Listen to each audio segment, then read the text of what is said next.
Okay. So, like we were just talking about, you got picked up for this traffic violation, all right? So, since you got brought down here against your will, before we can talk, I gotta read you your rights. Okay. That's just the rule of how it is, even though you're not under arrest for anything that I'm investigating.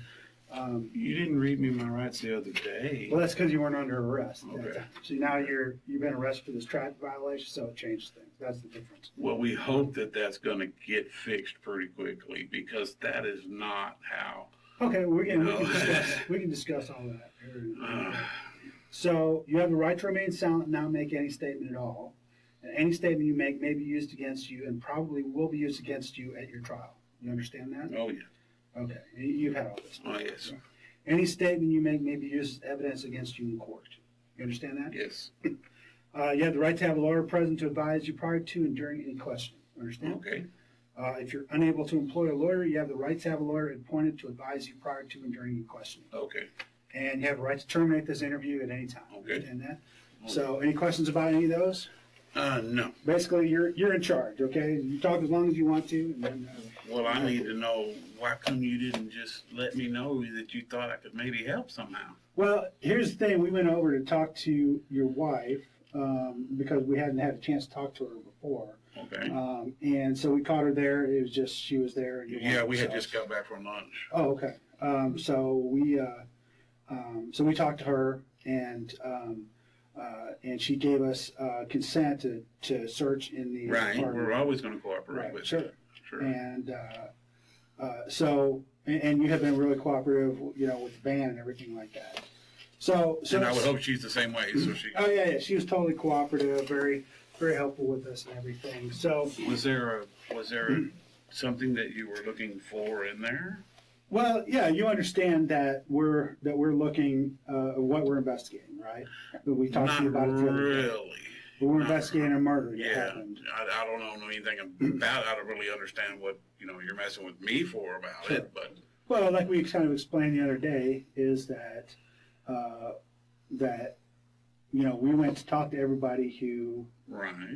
had anything to do with her, and that Yeah, I includes never knew her. So gardeners and people who did work on her house and her landlord and her ex-husband and every other kind of person you could think of that we might Right. talk to, and we well, just yeah, worked that our would way make sense. and we worked our way down the list till we got to you. Okay, so that's why we made contact that first time stuff. So I went to follow up on that as well because when we talked the first time, your wife was not feeling well. She was asleep and everything. Yeah, she and you was. asked us not to bother, so we didn't bother. She works chaotic hours. Yeah, she so- works 4 in the morning until in the afternoon. Right. So that kind of schedule, she doesn't get the proper. Well, she's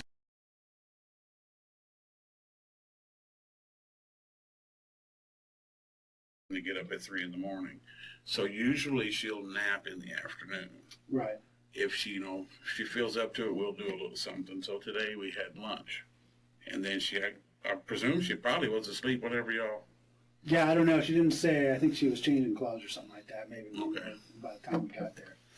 So of course we went in and checked the place. So there's a few things I'm concerned about. And maybe you can kind of help me out. Yeah, if you tell me what they are, I'll So gladly help one you. thing, there's a lot of women's jewelry there. So tell me about why there's a lot. Was of it in women's a jewelry. book? Inside a book?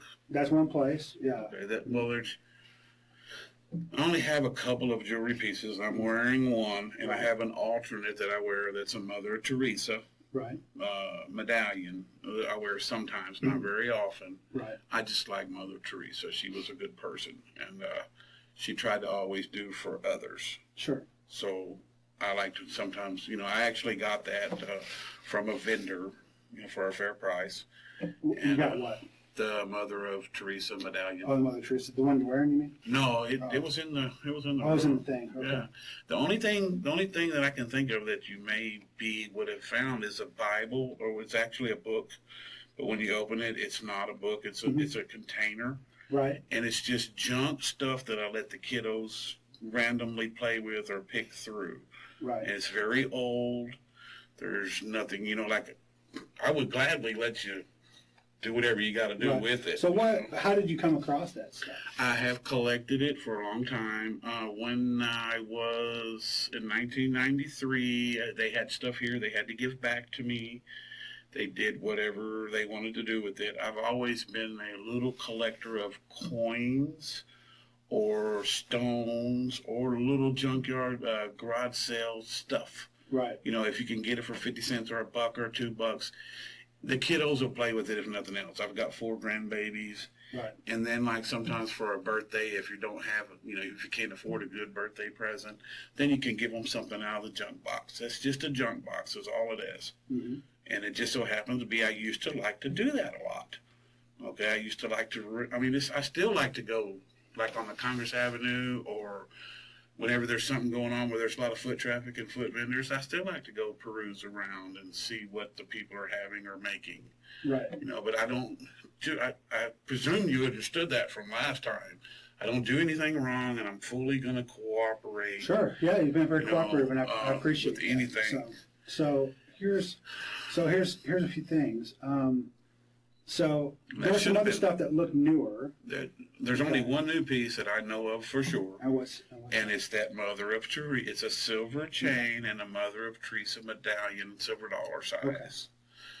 And that would be the only thing I can think of. Maybe one of my old watches, which I quit wearing. So you said that you got a bunch of stuff back from the 1993 case they returned to you? Yeah, it might have been even a tad before that. I used to keep rings on my chain, mm-hmm. and I actually have the receipts for them from the pawn shop. I mm-hmm. bought them. Let me see. 08, 09, maybe, I think 07, 08, 09. I would go in and try to buy them at a fair price. They'll mark them higher than what they actually have in them. Mm-hmm. And so I would try to buy them, and I have still have in the paperwork, which I'm sure y'all found. I keep all my paperwork with me, so if there's ever any question, I have the paperwork. I have receipts for everything from the pawn shops that I've bought, and they give you a receipt. And I recently had to, because we're in a hotel, mm-hmm. and because of for some reason we just applied and got denied to rent a place, an apartment.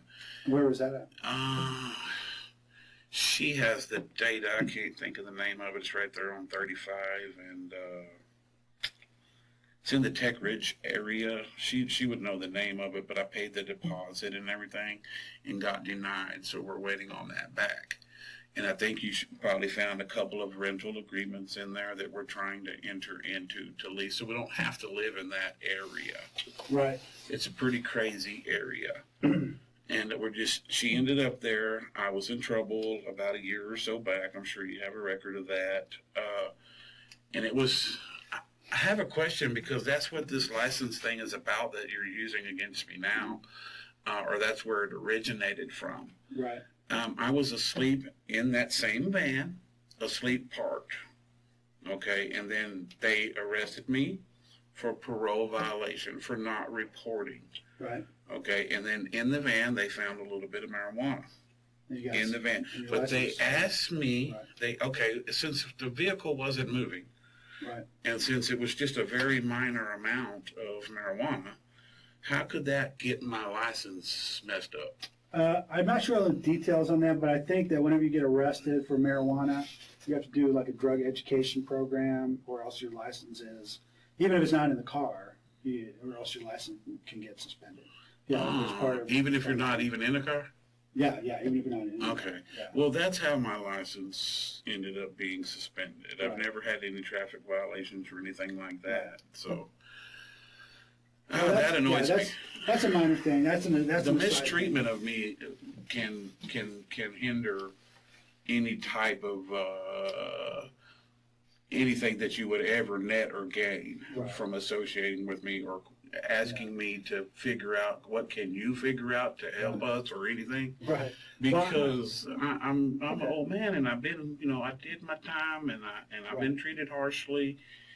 before, and I don't cotton to it too well. And I don't think that you know. we're mistreating No, you. no, you're not yourself. Your buddy, the day that happened, was a little bit. What did he say? Well, he was just a little bit astute, Okay. like he was like a dog on a trail, Sure. and that you just have to be up front, and then I'll open the door or whatever it Sure. takes. Sure. You just have to treat me fairly because I've been through the ringer. Well, okay, and I want to do nothing but treat you fairly, but believe me, I want you gotten on our radar. I want to get you off our radar Yeah, as quickly as I possibly can. I don't understand. That's But I'm going to be straight up forward with you because I try to be as straightforward with people. we as I should always possibly be can. that way. That's the best way. So, and that is that you're someone that we're definitely looking at in association with this murder that occurred. Okay. You actually think that I did a murder? Well, I'm not saying that you did a murder. What I'm saying is you're someone we definitely have to look at, and we have to do everything we can to try to get you off. So this is where it's real important. Okay. So you have some association with her, and you may not remember it. Okay. With Kathy Blair. Okay. I don't think I ever met her. I don't think I ever saw her. Do you know anyone else who's been murdered? Not that I know of. Okay. No, I mean, you're the first enlightenment of anything at all, and you didn't do anything but just briefly mention her name. And the only thing I was trying to do was I was trying to put together my records because they got one of my briefcases when they stole the van. Mm-hmm. And it had I usually have a notepad of some type Right. and several pens, and I keep notes as to what day I worked, what work I performed, who owes me for the work, like that. Phone number to contact, who it is, what do they want done. And that information may be in some of the paperwork that y'all probably found in the room. Yeah, That's and the look, I only found another thing. briefcase, and I didn't see any paperwork. I think that's an older one. That's very old. Was it like a Samsonite one, like a real old school? Yeah, that has legal stuff in it. And So, one thing that we did was, and we had talked about how this murder that we're investigating, Right. okay, is a murder that happened on the 5th, okay, the 5th or the 6th, okay, it's the night of. So we talked about maybe what you might have been doing or if you had been working, and you said you thought maybe you may have been working that day. So, or I was with my wife, one or the other. So we went to your work. I think I was still employed there at that Yeah, time. and you weren't employed, and you weren't working during that week. So Did he say what day it was he actually let me go from there? yeah, I think I was on the last schedule. day you worked there was let me see. I know I was there Thanksgiving Day for sure. 12/2. 12/2. 12/2. And that would have been That would have been the end of that week's schedule right there. that would have been a Saturday or a Sunday, 12/2. Probably. And this day that this thing happened is on a what day? On the 5th, and what day It was of 5th. 5th week? is a Friday. 5th and 6th. Oh, so it would have been on a That's Friday. Saturday. Friday night, Saturday morning. Oh, golly. She usually works early. We usually go to bed early, Right. 8 o'clock, 9 o'clock. She's usually 8. When she goes in at 3:30, 4 in the morning, usually we're in bed by 8 o'clock. Or, around, I think what we do is we put on wrestling or whatever show it is that she wants to watch, Criminal Minds or whatever, we fall asleep to that. Right.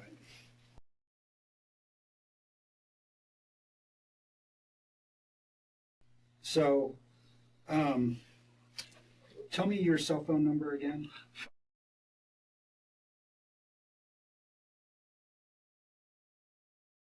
And we found another cell phone inside the house. It's one of those Obama phones. It's one of those. Okay, it's about. Do you know what the phone number is for that?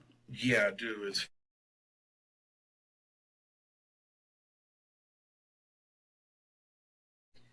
I never use it hardly. Okay. Because of the work not being able to predict a whole month of our finance in advance. We pay our room, which is $300 a week, and we weren't sure if we could both keep phones. Right. So I got that phone approximately, I don't know, one got stolen when the van got stolen. I had one in there. So I just called them up, and it's a give me Transfer phone. the phone number. Yeah, it's one of those they give it to you and give you 200 minutes a month. Cricket and, phone. It's free. It's a free phone Oh, from the the government. Obama phone one. Yeah, it's a free phone. Now my Cricket, we're just not sure how long we're going to be able to keep it because of the bill for it. Right. We can't afford it. Right. And hers is a little higher because she has all the apps and everything on there, the internet or whatever. Her bill's more expensive. Right. And we just, as a matter of fact, today actually just stopped in there after lunch to get, you have to renew, if you have Cricket, you have to get it changed over by January 1. Right. I think they call it migrating, something like that. So we had the old phones, and so we had to get them turned over to new phones, and we just did that today.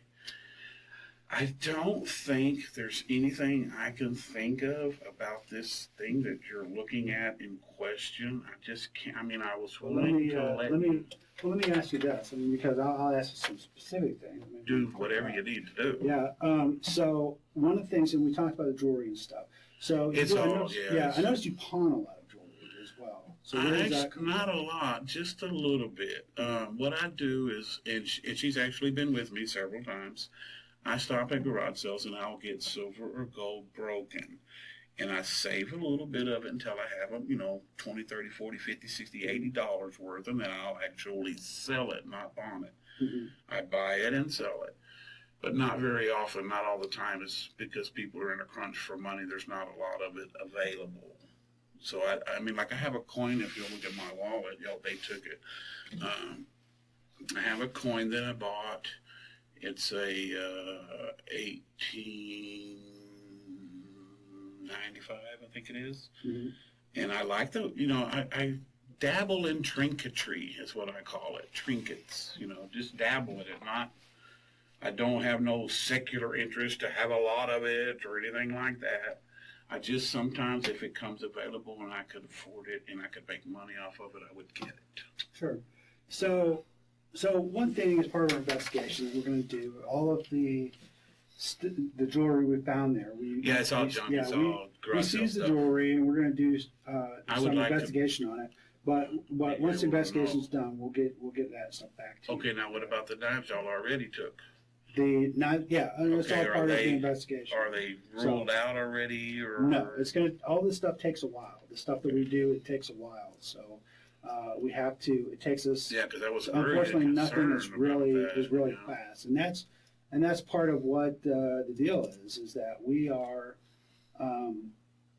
sometimes we're waiting on information to come. We can't just wait for stuff to come. That's why we have to continue our investigation. So tomorrow a break may come that breaks the case wide open. And it'll get me off the radar or whatever absolutely. you're saying. Okay. Or put you more firmly on it. It depends on the situation, well, right? I know that I don't have anything to do with it. So yeah. But I'm just saying so in the meantime we have to do that. So sometimes I ask questions.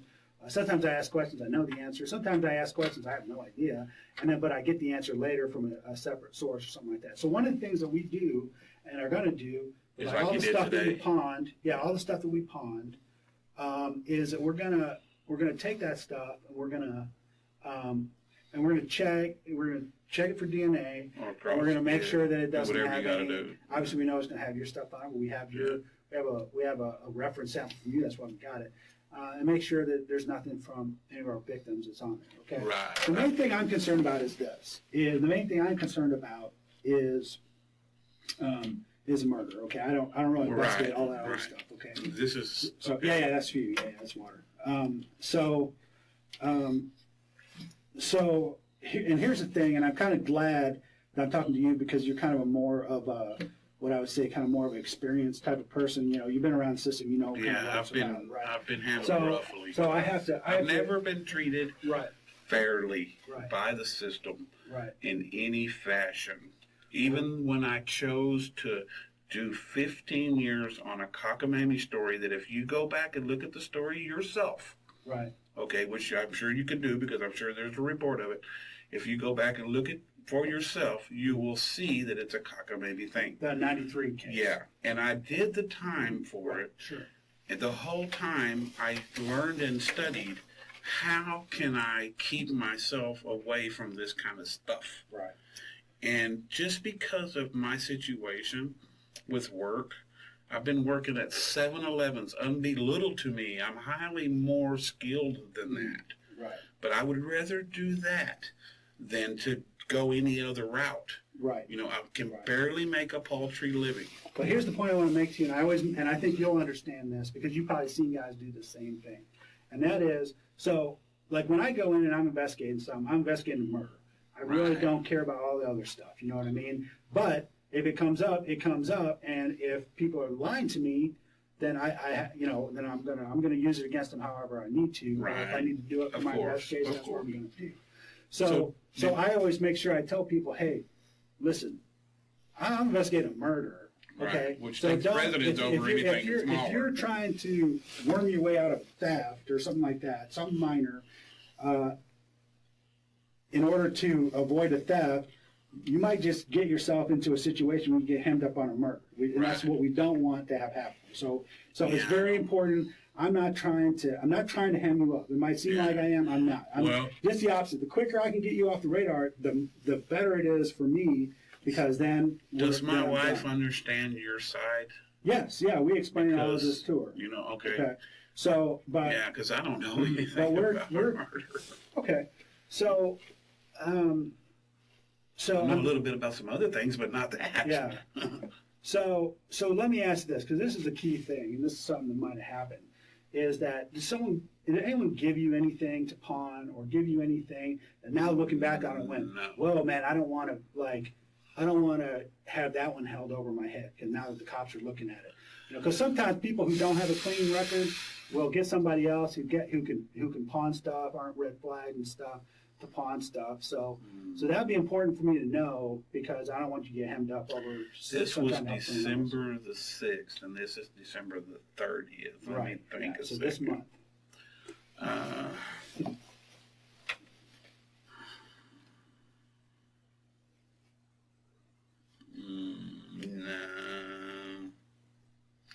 No, because I did have a gold nugget, just a nugget, one of those, it looks like a nugget. Right. I did have that, and I actually pawned it, but it's just a nugget. It has no... Is that the only thing you pawned this month? Yeah, that's the only thing. And where did you get that nugget from? I've had it for about a year. Do you remember where you got it from originally? I'm trying to think. I'm trying to think now that you brought that up because that's something I do a little bit of, not much of. Mm-hmm. And I think the ticket was in the room for it. Okay. I think y'all might have. It's. Well, whether we had the ticket or not, I didn't do the whole search myself. So whether we had the ticket or not, we'll check your pawn history. Can I know what all you took from there? Yeah, we can let you know what was taken. Yeah, but because I don't you can bet that was any jewelry that was there was taken. Yeah, I don't think anything was bad in there. Right. My wife wouldn't stand for it, and I really wouldn't either. It'd bother me. I wouldn't like to have it around if it's something I can't, explain. Well, was your wife aware that you had all that stuff in there? The definite, yeah. Well, okay. That's when you're saying all that stuff. The only thing I know about that's even within there is the book container. Okay. But did she know that? And I had a couple of other pieces in a basket on the table with the microwave. Right. And it's just that Mother Teresa, and I think it's just a couple of little hoops that you hook a medallion with, like if you were going to hook one onto a chain. And I do that, just tinkering with it. I have a couple of little pliers that I use, and I tinker with that. I tinker with jewelry or stones. I like to tinker with it, or watches. I can fix a broken one. I can fix anything, actually, So that golden nugget thing, you said that you pawned this month. And you said you had it about a year. Do you remember? I don't remember if it was this month or I thought it was before Thanksgiving. Was that the last thing you pawned? Yeah, that's the last thing I've dealt Do you with. remember in a where while. you got it at? I'm trying to think of where. It's been about a year since I got that. Because if I tell you the truth, it's going to hurt. You see, if I tell you that what I used to buy it with, you're going to think I'm a bad person, but I'm not. What did you use to buy it with? I used some to okay. trade for it to buy it. Okay. Honestly. Right. And I got it about. I think I was living still at Marcel, so it would have been. This is 2014. It would have been like when I got it. Would have been like 2012. Right. So I've had it for a couple of years. I used to wear it actually. Oh, okay. And then I decided we needed the money because the room's expensive. Right. And I decided to actually I don't have much interest anymore in it. When I was working, had a few extra bucks, I could afford to buy something for 15 and sell it for 25. Right. The 25 would help pay a bill. So how much did this nugget did you? It's only worth about $100. It's just, Okay. it's just 4 or 5 grams, 6 grams. It's nothing. It's not nothing serious. It's just one little nugget that ain't gonna change. Right. It's the only thing I can think of. Okay. I'm trying to think a minute, and I'm pretty sure that's it. Like, if I had my wallet in there, I could show you. I get the broken. Ladies' gold chains or men's gold chains are different. Men's are thick like this, and it weighs a lot. It's heavy. Right. They have little bitty thread size ones that are ladies, and they don't weigh nothing. You could have 3 or 4 of them, and it might only be 1 or 2 grams of gold. Right. So it's only worth like $50. People don't even check because they're so small to see if they are real or not. I will actually go to Gruss's, which they don't have them right now. It's too cold. But up until like the 10th month, the 11th, up until right before Thanksgiving, they'll still have them, especially in the area where we are. And we were visiting my brother one day, and we stopped, and I got a handful of silver for like $6, which was worth like 30, because it's $15, $16, $18 an ounce. Right. And I got it, and she was actually with me, and we actually bought it. Had a yard sale, somebody moving out. Got it. But that's been, like in the summer. So nothing I can think of related anything to what you're looking for. The only thing I could even remotely think of is the day that you came by, and I told you, I said, hey, I'm going to remember to look through to see, do I have any names or the list of the day when I worked at that residence, which was back in the summer, I believe it was, or spring or summer. It might have been summer. It's been 6 months or so, or maybe 4, 5, 6 months. I don't remember exactly when it was. But I did at that time, I always do that, is I take notes of who it is that called me, what do they need? Okay, and I write that stuff down. And then like that particular person, I've worked with him before, or for him before. Mm-hmm. We mended a fence on one of his properties one time, and let me see, what else did we do? We built a pad at his actual residence. Cow path, something like that, 183 area. We built a pad in his yard, a design scape. Mm-hmm. And I worked with him then. He called me in on that. But I only go to any of these people, they call me. I don't go. So I want you to tell me what you remember about this one, because we had talked about that a little bit. So this one, it was over on Tamarack. I remember the area vaguely, but I remember getting into the area and having to get instruction on where it was. Right. Okay. It's on the west side of Mopac and Palmer area. You go right when you go to the second light, something like that. Yeah, I remember exclusively having to get directions on how to get to it. And what do you remember that the job was there? I think it was a French drain in the back. Mm-hmm. I'm pretty sure. And it was just like where there's the carport or the patio, and then where the roof drops and drains and it runs everything back up on the patio. and there was planting grass because the grass is like that, sloped back to the patio. So it's gonna every time it rains, it's gonna wash right down. Right. So we planted grass to build it up to keep it from running back. And then he had a French drain already there, but it wasn't functioning. So I told him, I said, hey, Mr. James, if you want this to function correctly, you're going to have to dig it down. You're going to have to put a liner in there, and you're going to have to put rocks back in there so the water will filter through. The rocks won't be together, so then like when rocks hit, they hit like that or this, and then the water can go through it and drain out. And we dug it all the way around, if I remember correctly, all the way past the actual slab, right, to the where it would drain out the gate and not run up on the patio, right, because that's okay. about So how long was that job? It was split up into several. He was there with some girl once or twice. So I think it's like 6 or 8 different times I went over there to his. He's one of those kind of people that comes to see, if it fits his standards or Right. not. And did it? I think at the end it finally did, but it was hell getting there. Okay, he's some kind of engineer or something, or he's some kind of highfalutin guy, and he's real astute. He wants to line straight, directly or whatever, and. Yeah, as far as I know, he paid. So as far as I know, he was okay with it, or I wouldn't have. If it was me and I'm. You don't remember him having any concerns about the job? Yeah, he said it was taking a long time, and I tried to tell him, hey, it's raining. It's you're trying to dig in mud. Mm-hmm. It's not an easy thing to do. What you're asking me to do.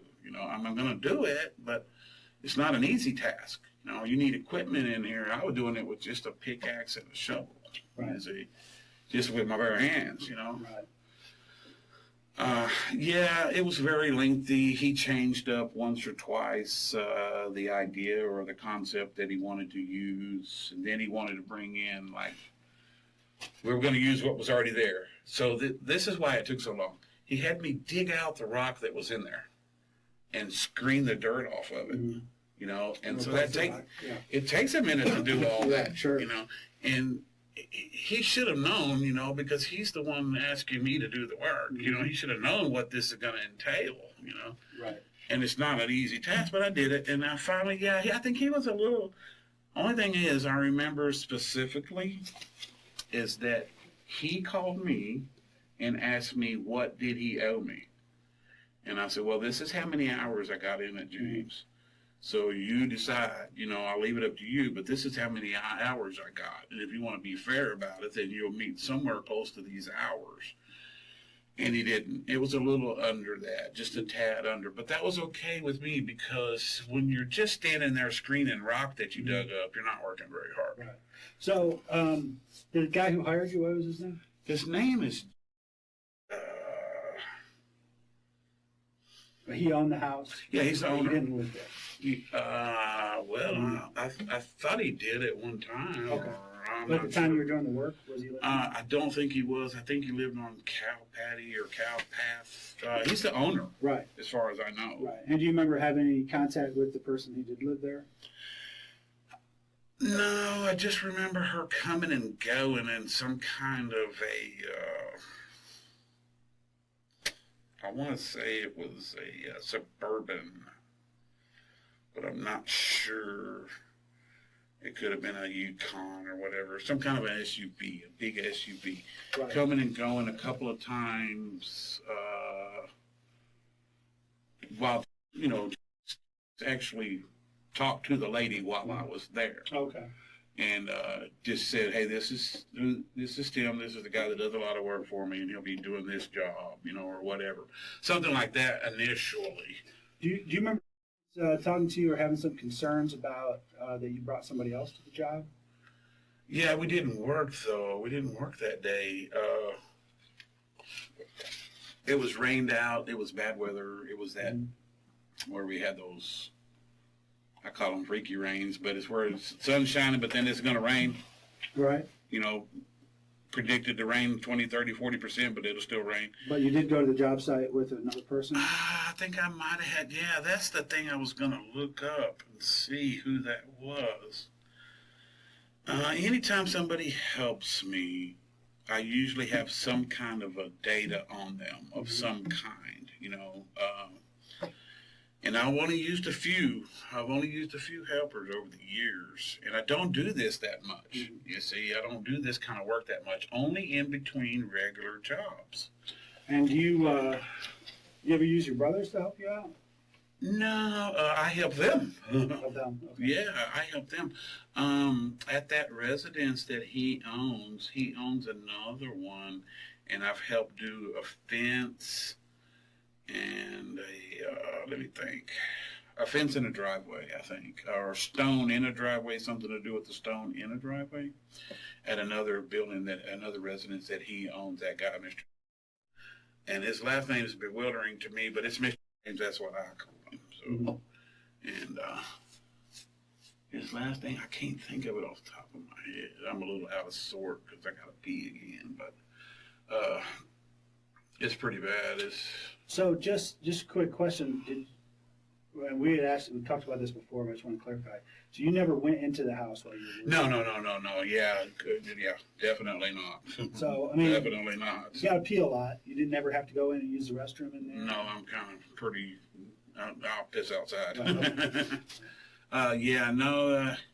I never do that. Right. Unless, you know, if you calling me to go fix a broken sink or something, Sure. You're going to be there, Right. you know, because I don't need no kind of, you know, anything, you know, where you think I'm involved with anything. Right.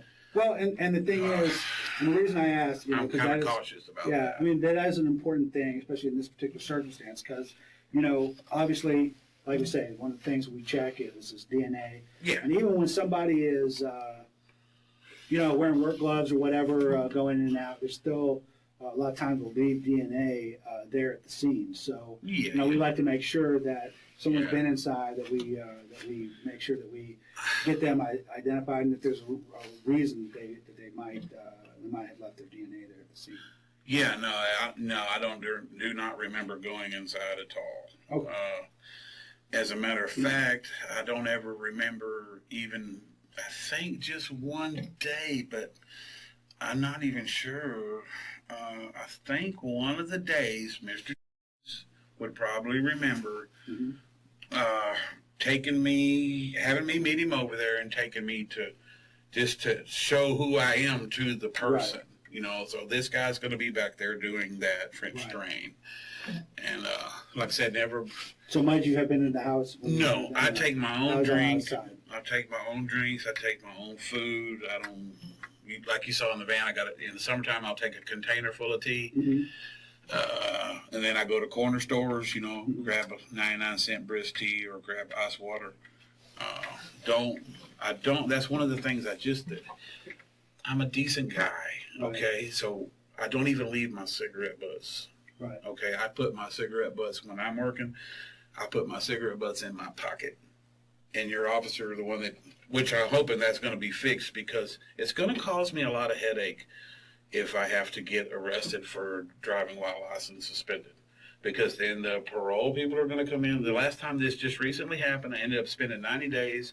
I almost got my wife to where she thought I was doing some kind of, you know, hey, you know, if you're going to get in trouble all the time, you know, this happened. Okay, now, as far as I know, okay, I'm just going to ask. I'm not sure. I'm pretty sure you would know. As far as I know, I need to be driving the car, and you need to pull me over in the car.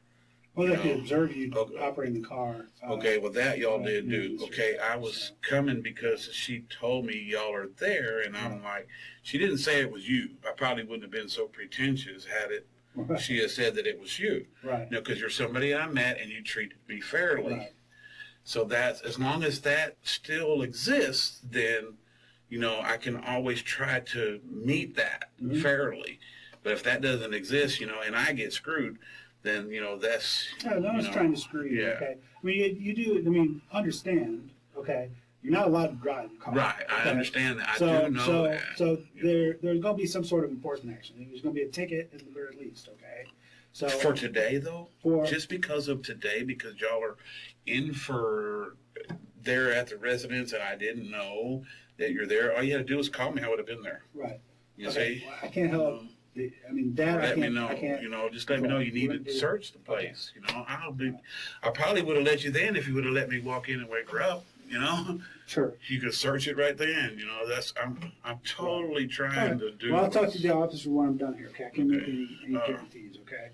So. If he wants to give me a ticket, that's different. Right. You know, I can pay the dang ticket. You know, but if he's gonna let it go to where I have to get in a lot of trouble and have to deal with. So let's focus. Hey, let's. I totally understand your concerns. I'm not doing that. But I want to stay focused on the important thing. Okay. That's what I call little trouble. Okay. A ticket or even going to jail for a ticket. That's little tiny trouble. Okay. Big trouble is murder. Okay. Murder is big trouble. Yeah. And that's what I'm really trying to steer you away from. Yeah. Okay. I don't think there's anything. I mean, I've tried to think since the other day, and I tried to think when y'all were there. I just don't think there. I mean, anything I know or anything I could. Oh, something that did come up while we were there at the house. So I do want to ask you about this. While I was searching, you have a gray fleece jacket that hangs on the door there. Yeah, it's been there for Lexus jacket. It's been there for a minute. Yeah, so, it's been there for a minute. Anyway, in the pocket of that jacket, there's a bunch. So it's my job to to just find out about these things. So I'm asking. You're giving me an explanation. That's and actually, but I don't need an issue. That's what I'm saying. I don't need any kind of an issue with law enforcement. I'm trying to do everything I can. I get it. We're trying to do everything we can and that's why we're here. Okay, So I didn't like this actual method, but I understand. You have to do what you have to do. That all you have to do is just tell me, hey, I want to search the place, and I'm like, come on, I'll stay right here until you get here. So, what are your thoughts? Let's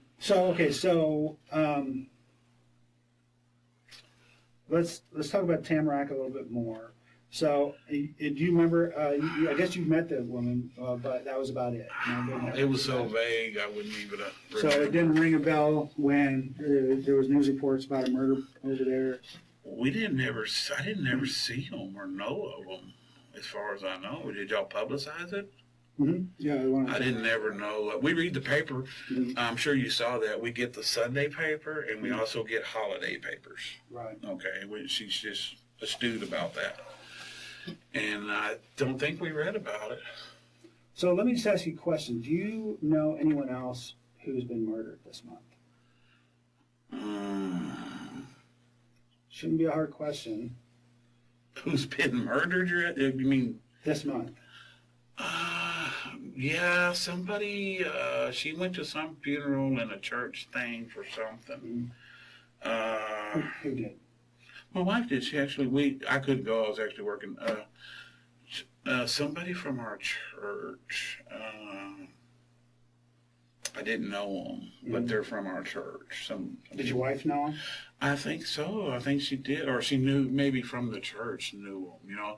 Our church is real old. There are a lot of older people there, and hey, you let me throw a leak again? Yeah, sure. I'm in bad shape right here. Actually, can you hold on one second? I'm gonna have an officer walk over there because I want to talk to someone. Okay. That was much better. Sure, we were talking about these people from the church. I don't know anything about it. She just told me something about it from the paper.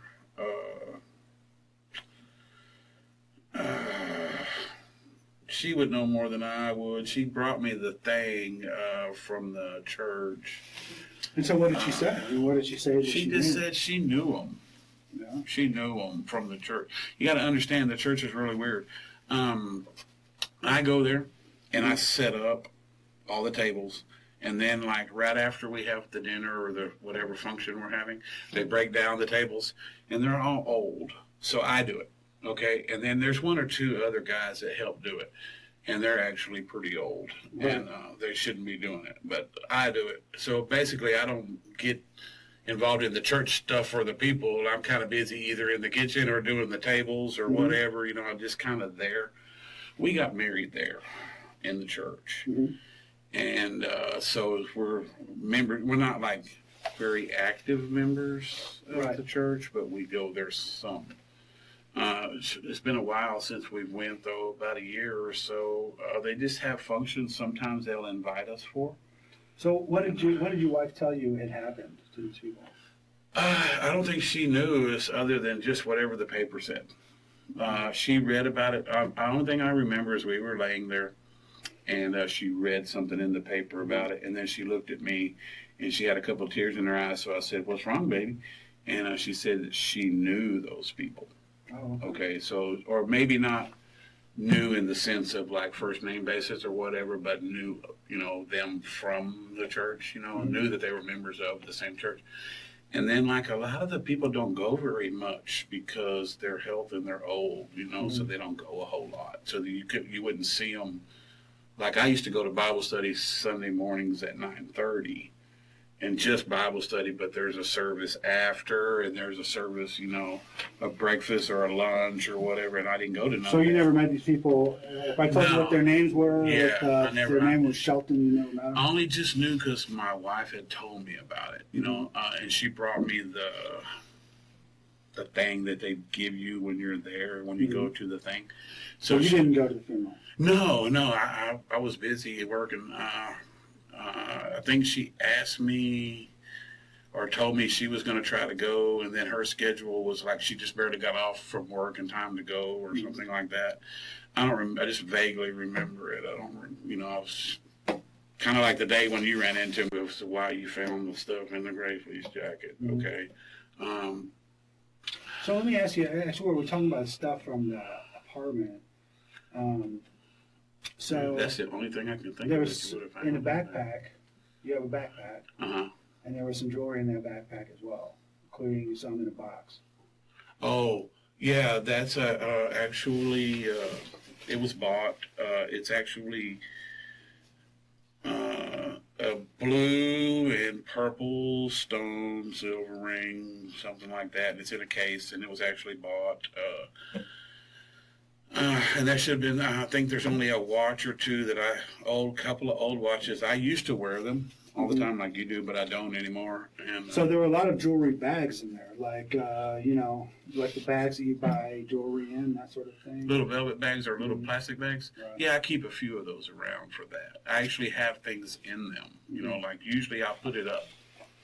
If it's not junk for the kids to play with, right. I put it up. I put it away. Right. And it would be inside one of the bags. There's nothing stolen so tell me or about nothing related to a murder box. or anything in there. Right. So tell me about this box that has a ring in it. It has a purple and a blue stone in it, and it has some. It's in a brand new tell box. me, where did you get it? It came from Christmas. It was meant to be a gift, and they decided against giving it for Christmas. Who did? Actually, my sister, and she'll know about it if you care to ask her. What's her name? Her name is.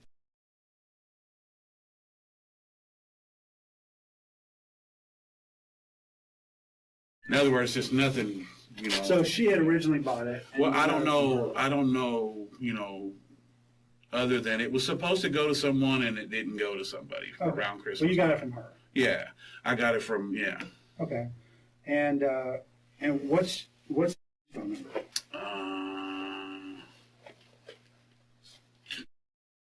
Okay.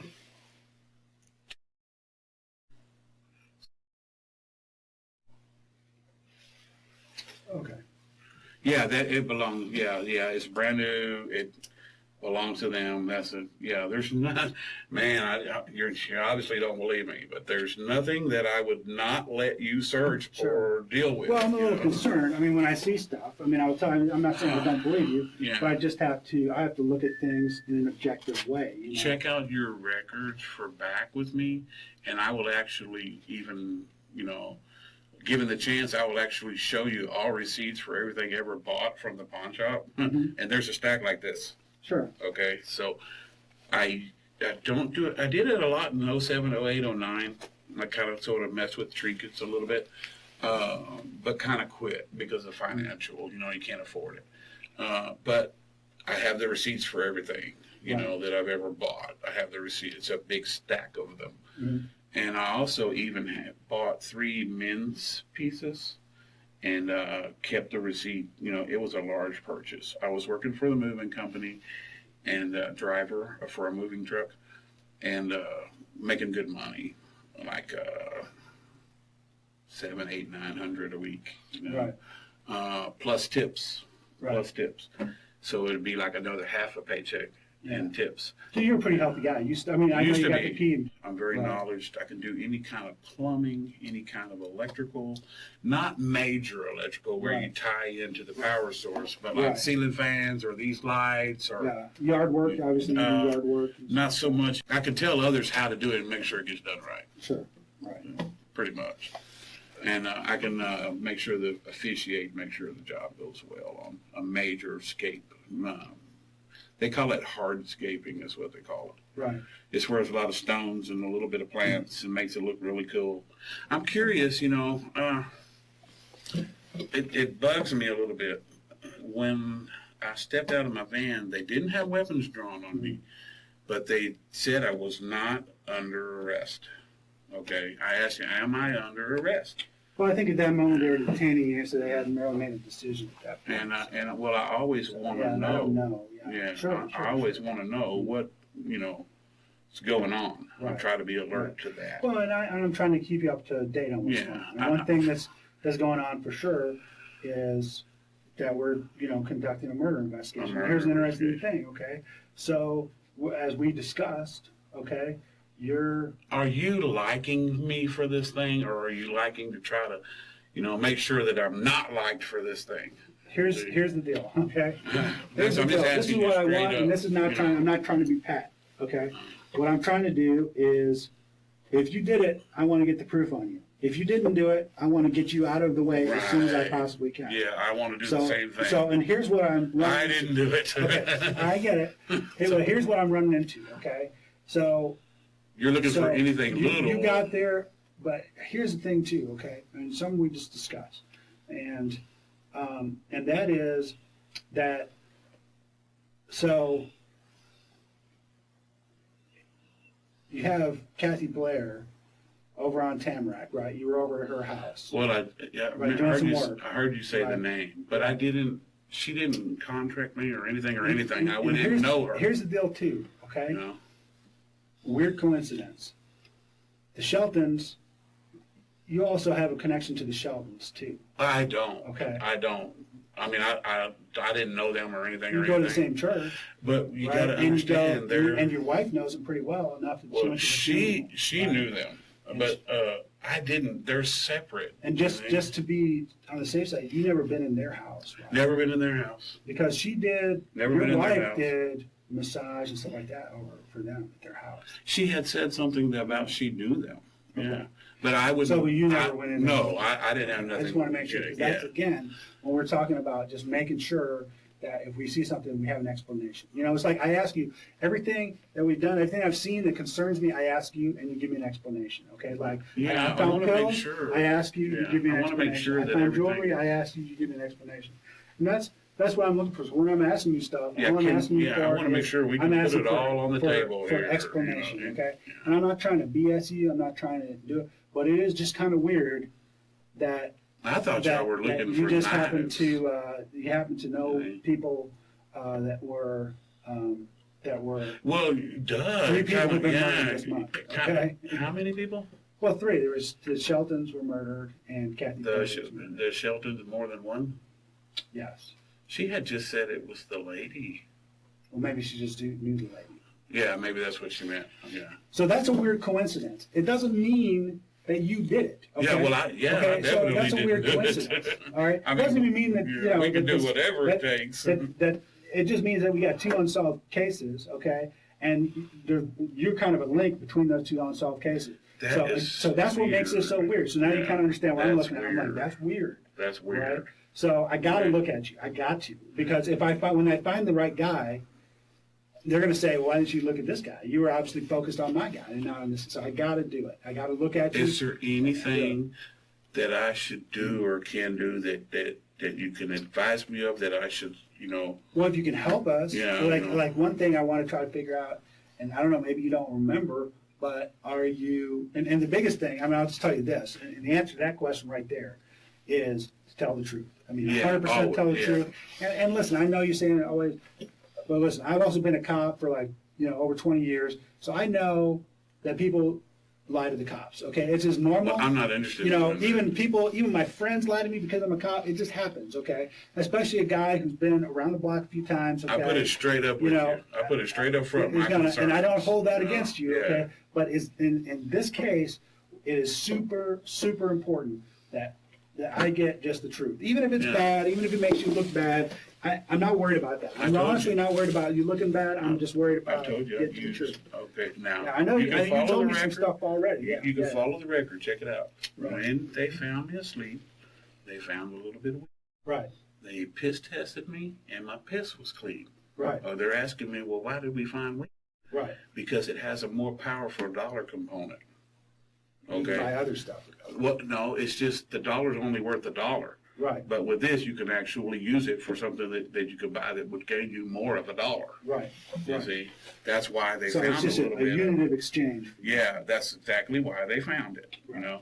And so then it actually came up, that my PO comes over there, and I had to tell her the truth too. And it didn't look good on me. I told her the truth, and I did 90 days in jail and was released. But if you look at those records, that would tell you, that's why he had a little bit of weakness.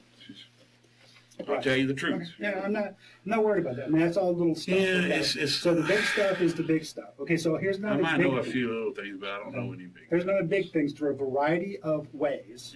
I don't know any. And through a variety of ways, and I can't get into all of them. You can probably imagine a few of them, but through a variety of ways, we can kind of figure out where people are at a lot of times.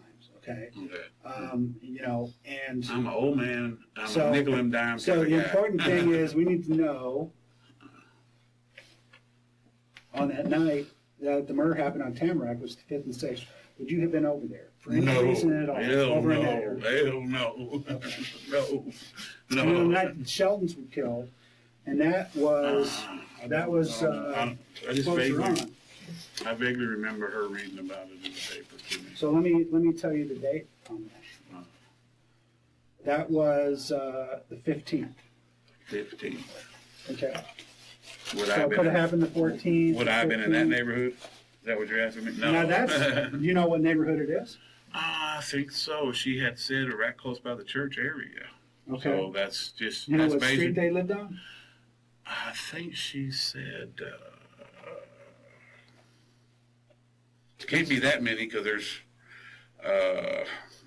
the church is on Woodrow, and she said that they lived close by the church, so it's in between Koenig and probably Anderson. Does Brentwood ring a bell?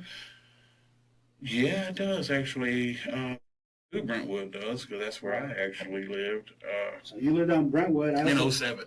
Yeah. In 07. But I also saw that you were trying to rent a place on Brentwood. Yeah, I was trying to rent one there, but it didn't come through. I called the man several times and didn't come through. So this is some of the stuff. I mean, this is, again, it's coincidence you don't stuff. book where you live. You shouldn't. Yeah, you don't. Some people do, you don't. So we'd be dumb not to talk to you, and but when you talk to me, you talk to me once. Right. Okay. The procedure or the methodry in which you're talking to me the second time is probably what I would not have, expected from you. I would have expected you to somehow or another approach me the way you did the day that I met you, or any other time. You could notify me that you need to speak with me or whatever, or anything. Right. And I would have gladly obliged. Well, there are a lot of different ways that we could have done this. Well, the methodry was a little. Yeah. So my girls held this. I take responsibility for the method, but there are other methods more harsh that I could have used. Yeah, when you're gone to your parole officer or done a variety of different things. She's already called me to change the appointment. My appointment was on the 12th. Right. And she changed it to the 6th. I don't know why. She just called me and said that. So, and she asked me if that was okay, and I said, of course. You know, as long as I know what I'm supposed to be doing, then I can do it. Right. So so getting back to the Brentwood thing, I mean, because I think it's important that I at least ask and try to find out. I mean, obviously there's Wouldn't know anything there's about it. there's some connection there. You go to the same church with the people, live on the same street. So, But I was it's trying to figure way out- the heck on the. yeah, the other side. Yeah, Yeah, I wouldn't have known anything. Right. I'm trying to transpute it just in my Right. head, and it's not. But as you ringing see, there's a bell. lot of coincidences that are going on. So that's Yeah. what, and in my line of work, coincidences kind of set off alarm bells. So we have to look at those. You We can have to rule them out, check them. though. You know, We or can, rule but them it takes a in. lot of work. And Yeah, that's, rule this them is out the or one- rule them This in is the either way. process that we use to rule it out. I'm So sorry that's the because people this that work. process is kind of not. So on the 15th, do you have any recollection of what you might have been doing on the 15th? Oh yeah, we do that every night. We sleep together every night. I mean, she works 4 to 12, so Right. unless I go do laundry, and that only takes about an hour. Mhm. Sometimes she'll go to bed at 8, and I'll go do laundry and get home at 10. Because I'll leave right when she's going to bed, and I'll be back in bed. And then as soon as I get in bed, she wakes up. You see, she knows I'm there. So there Sure, won't I be, sleep so with this her month- every night. this month, there wouldn't be any situation where she said, well, I got home from work and he was gone, or he came home, or he left, sometime during the night, unexpectedly, nothing like that. No. I sleep with her every night. And then most of the time, if she wants to take it, I make her breakfast in the morning on the way to work. Right. I usually make her either a sandwich and grapes or cucumbers, or I make her healthy stuff. Right. And I make her lunch. If she wants to take it, I make it. She doesn't eat cereal, but when she comes home, she'll eat cereal. Yeah, I do. I've been doing that. I'm a good husband. I take care of her. I cook for her every day, and I make her lunches, and I do her nails, all the above. I'm with her all the time, in other words. Yeah, I'm believe it or not, I think I'm learning. I didn't ever think I would be, but she Well, thinks I am. So over the last month, just to be clear, so that I'm 100% clear, we wouldn't find any record of you being anywhere out at night. No, yeah, not late So at you're night. always no. you're always Yeah, well, 10-ish, it's the latest, by 10. So after I don't even after hardly, 10 or so, yeah, after 10 or so, we're in bed, for sure, unless I just step out the door to smoke a cigarette, because she doesn't smoke. So, and I was curious, I need one badly, but I have some with me in my stuff. I would step out I don't even close the door or lock it because it makes noise. I just step out right there in front of the door, and hotel people will be able to tell you that I step out there and smoke, and they'll come by, especially the old lady. She's real cool. And she'll talk with me a second as she's passing by. And it's just long enough to smoke a cigarette, and I go right back in. If I wake up in the middle of the night, I may smoke a cigarette and then go right back to bed. Or get a cup of tea and go back to bed. right? We have a common normal, Yeah. So, and I should tell schedule. you, because this is, I try to tell people this every time, when we sit down in this type of investigation, because of the seriousness of it. Right. Every single thing that you tell me, we're going to check. Okay. Yeah, it and I matters. think you Yeah. would expect that. You would Yeah, expect it that. matters. Yeah. That's your tax money at work, so to speak. Mm. So he, It ain't been at work on one issue. You remember that issue I asked you about? yes, and I'll send I'll You- message over to you. You about said you were going to do it. I hope you had done it already. No, I hadn't. So I apologize for that. Uh. But Friday, right after we got done on Friday, I had to go to another call, and today is the first day I've been back. I in the have a office, so curiosity I question. forgot. You took 4 knives out of my van. I allowed you to take them. Mhm. Shouldn't that be on the expediency list? Because I allowed you to do it. Sure. You see, I mean, of free will, voluntarily. Yeah, everything is. We can only be as expedient as our Lab scientists teams will or allow yeah. us to. Well, I know that those were, Right. they were sitting in Southside Impound, so I know that those are all. Right. He had to dig to find those. Right. And like I said, the van is very seldom ever leaves. It's not even in the best of condition. Right. Just today, I had a jack with the brakes That's what actually on the side of the road when I was calling her to let her know, hey, I'm going to be a little bit late. The brakes are acting up and the brake light is on. Right. You know, and there's a bolt missing out of the brakes. So I had to try to get the one to go. I had an extra one. I had to try to get it to go back in. So, so these two phones that you have. I never hardly use the other one. You can check its records or whatever. It just sits there just in case. Yeah, I never hardly use it. So the other one, 803-4012. It's my cell. It's in no, my and stuff. you don't lend that to anybody. That's No, hell no. Hell no. So, and one of the things we do is we look at, you know, as you may be aware, those cellular phones, they ping on different towers and stuff like that. Yeah. So we can use those towers to triangulate the location of a phone at any given time. It's kind of big brotherish, but it's very helpful to our investigation. Oh, you're more than. So, and we've already started that process. So one of the things that, so that's why I ask you, you know, things. Yeah, my phone. And so I just want to make sure that we're clear that you will, Cooperate in any way. No, that you haven't been going out at night at all this month. I mean, we're not going to find you at 2 o'clock in the morning out in some other part of town away from your house. Yeah, no, I'm with my wife every night. Okay, and we're certainly not going to find you over on Tamarack, or over there by Brentwood on the nights of those murders. Yeah, most definitely not. Okay. So your brother is a deacon over there.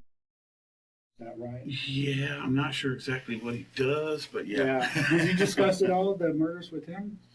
No, I did not. Okay. As a matter of fact, he knows better, you know, so he wouldn't even. So he doesn't mention, I mean, it's kind of an important thing that happened. No, I think he just let my wife know when the service was going on or something or whatever. Right. And I may have translated a message about that. I think he said something to me about when the service was going to be or something like that. And like I say, we're, man, why don't you just go and find out? Why don't you just come as a guest and see for yourself so you could just, I can't explain how that church works. That's okay? huge. Is this huge? Is that what you're trying to say?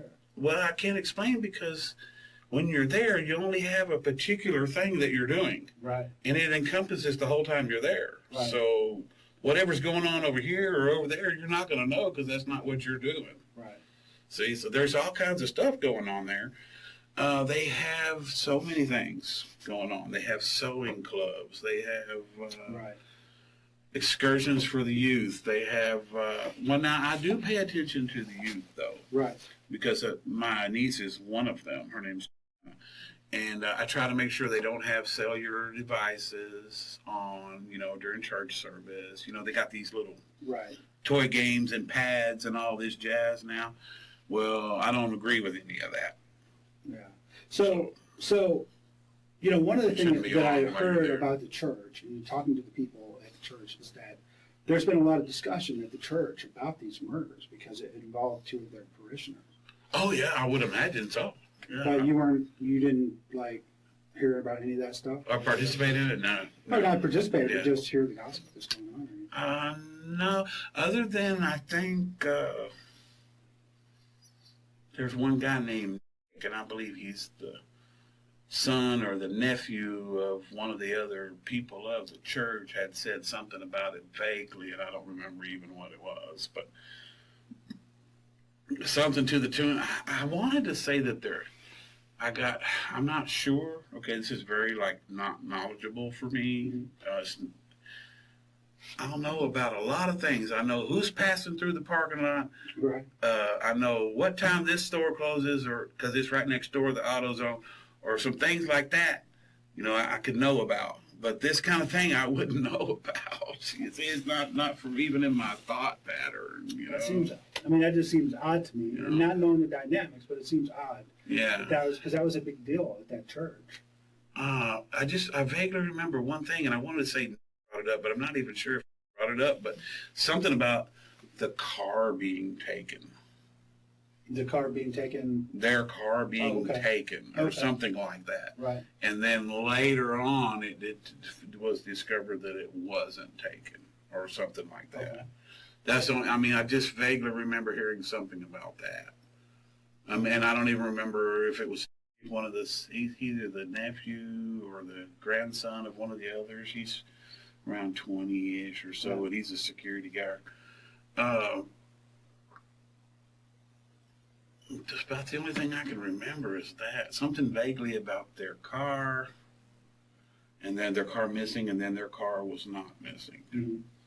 No, okay. Something like that. And when did you hear Vaguely. that? You remember when you heard about that? No, I just remember hearing it through one of the church people. They were discussing, like you said, they were discussing.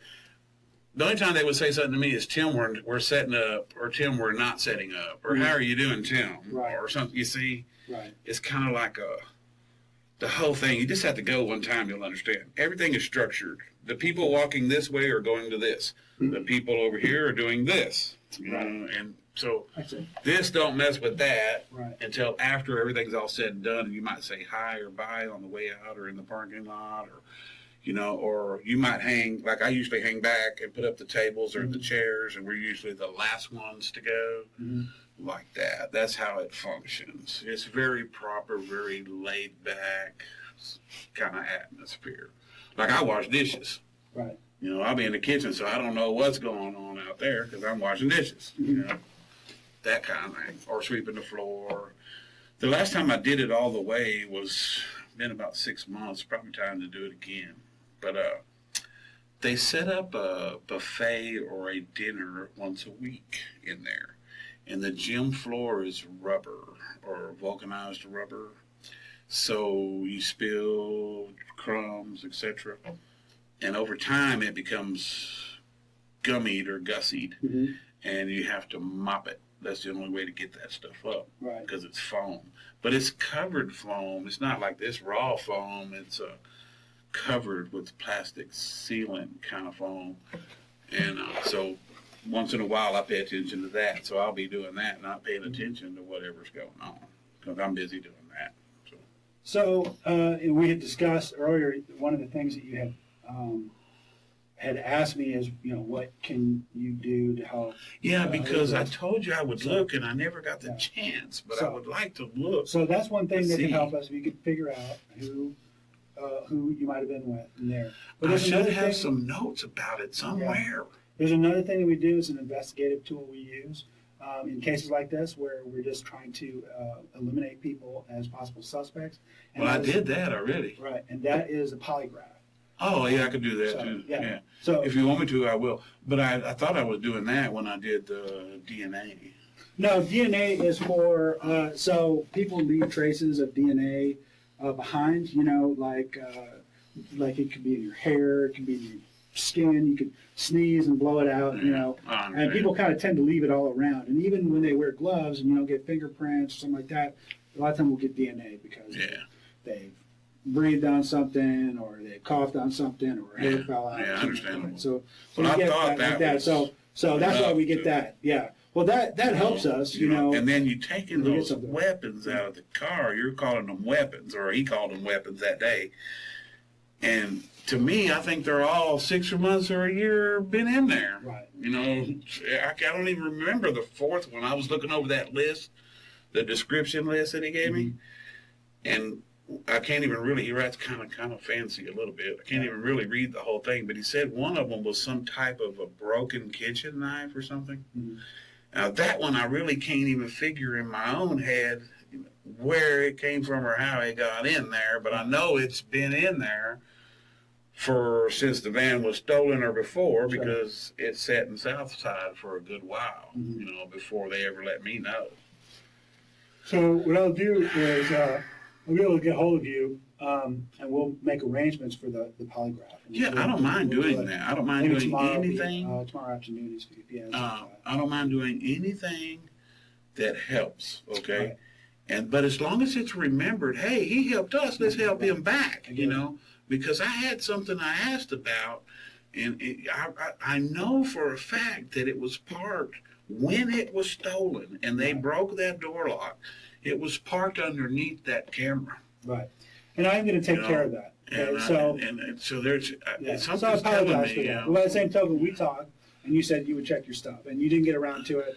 I didn't I get around will- to this, so I- I apologize that I didn't get around to it, but I will. Am I under arrest at this time? You are still under arrest for the thing, but I'm going to check with the officers. Because I will gladly go look for, I think somewhere in that van or somewhere in some of that paperwork, there is info from that Tamarack job, because I remember keeping track of the hours and I remember talking with him about it on the phone. Okay. I know for sure he would remember that. So See? let me ask you a question. I don't know, what your feeling is on this sort of thing. I mean, Well, I'm a little bit upset. Well, no, I know that, but so with regards to these murders, we have You said a couple 3. I unsolved- wasn't aware. Three, that but there was one's 3. one, it's 2, and I don't know if they're related or anything, but they're unsolved murders, right? So I have a case where a couple of elderly people are killed. Okay, and I have a case where They a hardly woman was ever killed. do anything to warrant. Yeah, and so, I try to think myself, but I'm a police officer, so I'm kind of like a little jaded with how I look at stuff, So I would ask people, what do you think should happen to somebody who did that? Oh my God. Well, I don't know any of how it happened or what happened. Did they Right. shoot them or what? I don't know anything. But I would think that if they were church members of our church, they were good people. And so they need to be punished. Right. I can't really step up. I did my 15, Right. and I did it. It was tough. Sure. So they should have to do, I actually did, there's people coming in there for church and other things like Doing that. less time than you. Huh? Doing less time than you. Yeah, it did less time than that. Yeah. That's And then not only that, it seemed like I got the raw shake every step of that 15. Mm-hmm. Every time there was a little disciplinary this or that or whatever, it was because they had a big hand and there's no other law to supersede like you have laws or morals to go by, or preferably morals Right. over laws, but Right. both. And there was never any of it, right. in any of the dealings with me. So you don't think in a situation like that? They should be if there's- punished severely. You don't think there's redemption that can happen for someone who did something like that? We're taught to believe that in our Bible study class. We're taught to believe that they're, that they can, the worst people, because Paul was a murderer. We're taught that they can be saved by God. Right. But I would think that it would take God himself to be a part of it, to do it. Yeah. I don't know about if any superior being or law enforcement or anything could actually say, well, hey, he's turned over a new leaf. Yeah. That might not be our decision. Yeah, I But don't at think least it's that our person, decision. if it was from the church, We talk at about least stuff like this. In our Bible study class, we talk about but at least if it was a day-to-day person stuff. who was in church that did it. I don't know if it is or not, but if it was somebody, at least that person would know where to go to get that forgiveness. I guess they have to step up in that way. Yeah. So let me ask you this: if you knew who did it, would you tell me? Even if Yes. it was Yes. Most even if it definitely. was a close relative. Not just to, because you can look at the records from the past, and I think there's probably some senior people out there that know me well from before. The 80s and the 90s, I was not a, very compatible person, to be around. What's the most serious thing you got investigated for? That was it. Oh, no, I take that back. Lord have mercy, I take that back. And this still sticks with me to this day. I'm in the joint, and I was in jail when this happened, Right. and they still pulled me in for this, for the yogurt shop murders. So if you were in jail, why did they Questioned. pull you in? I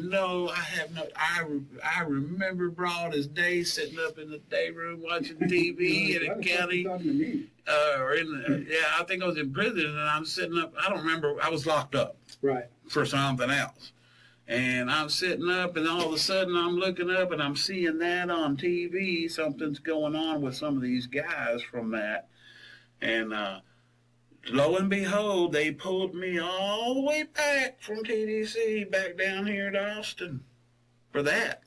Just talk to you about that. Yeah, and I'm like, you were in jail when it happened. they did not give a rat's ass how much hell and heartache that caused me from that point until '07 when I got out. They didn't give a damn. It was like, oh, we just yanked his chain and pulled him back and questioned him about that. When I got back here, I said, you look on your records, and it showed you I was locked up. I don't know nothing about it. I didn't have nothing to do with it. Thank you very much. Have a nice day. Right. You know, and that was the end of it. But I was a little PO'd. Yeah. You know, and I'm not PO'd with you. I mean, we're just two men trying to come to some kind of a medium. Right. And I'm cool with that. I wish more people could do that. Right. You know, maybe your buddy will learn some of it. He didn't have as much. He wanted to take 4 knives that are not pertinent to anything at all, and they've been in there for a long ass time. Right. And that's bugging me. You know, you can keep them as long as you wish. You can take a picture of them or put them on TV. I don't care what you do with them. Right. Just remember that you took them from me and they come back to me. Yeah. You know, Remember. I mean, yeah. So. That's all. You know, just treat me fairly. That's what I'm trying to do. And if I'm not, I know you'll let me know. Well, if there's an inch and you didn't have no choice, right. you know, I can understand that. But right. if you got a choice and you can make a stand for something that's fair to, I'm an old guy. I'm obviously not in the shape to do what you're describing. I'm really not. Physically, I'm not in that shape. To do what? You know, I'm not strong physically, okay? My feet are in bad shape. I don't walk very good. And I don't see myself, you know, harming somebody like that. You know, you'd have to go shoot them or something, you know, or whatever. You know, maybe I could do that if they pissed me off, but I don't even have a gun. Mm-hmm. So how could I do that? When's the last time you ever handled a gun? Oh, my gosh. Jesus Christ almighty. This is 2014. Oh, it's been a pretty dang good while. Let me see. I can't even remember when. It had to have been, I think I got some remnants from, well, mostly it's just like either framing hatchets or like job knives, you know. Mm. Nothing really illegal. Now, I'm not even sure if that dagger that y'all took is illegal or not because it's decorative. If it's double-edged, it's illegal, so I have to look. It is illegal? Yeah. I mean, just to have like in your home or whatever? Oh, it's prohibited, so you can't, you can't. You can't like legally buy them or own them? You're not supposed to? Buy them all, you're not supposed to, yeah. Okay. It's kind of, switchblade. Or a framing hatchet, maybe an odd, I don't know. I pretty much got rid of all my junk, pretty much.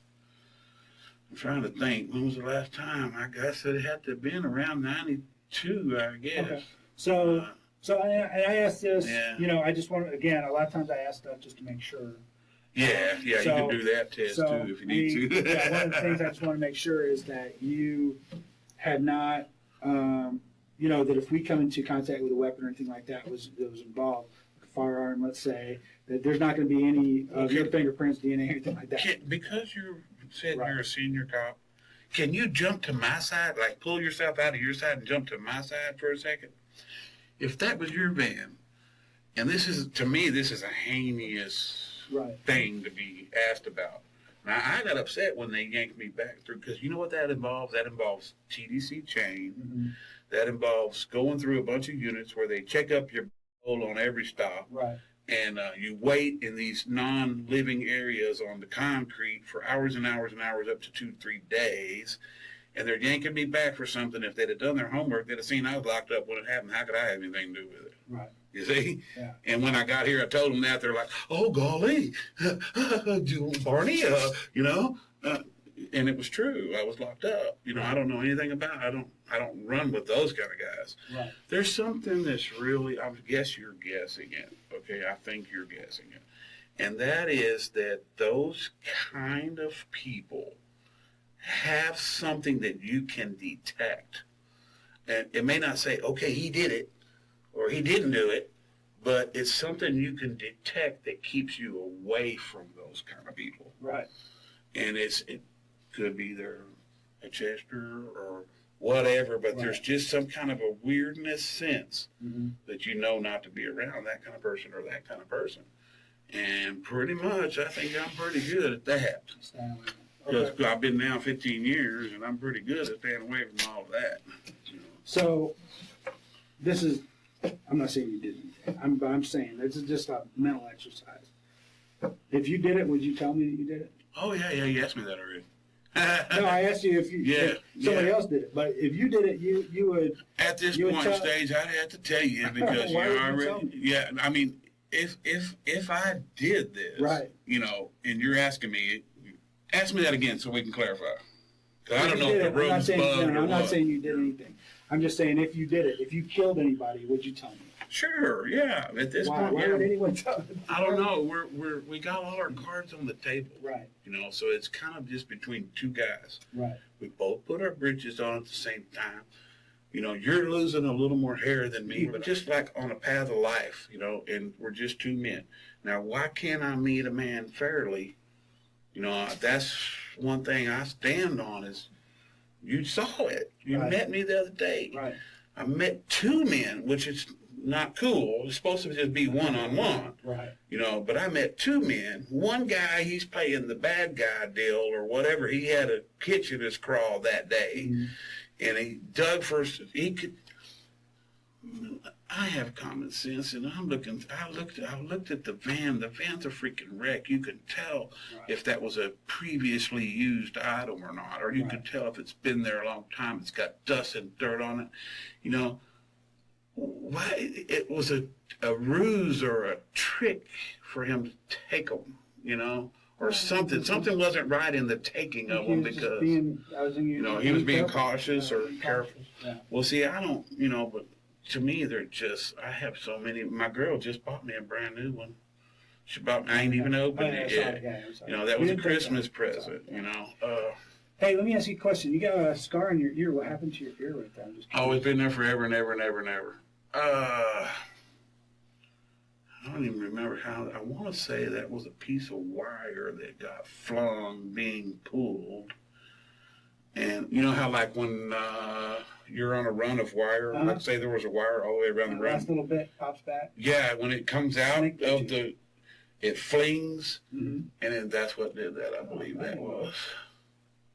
Yeah, I believe You that's need a what better it story was. than that. You need like No, that's a not nice true. fight and No, I have two one of guys those. and- I have one of those. Oh yeah. Yeah, I have one. I have one of those right here,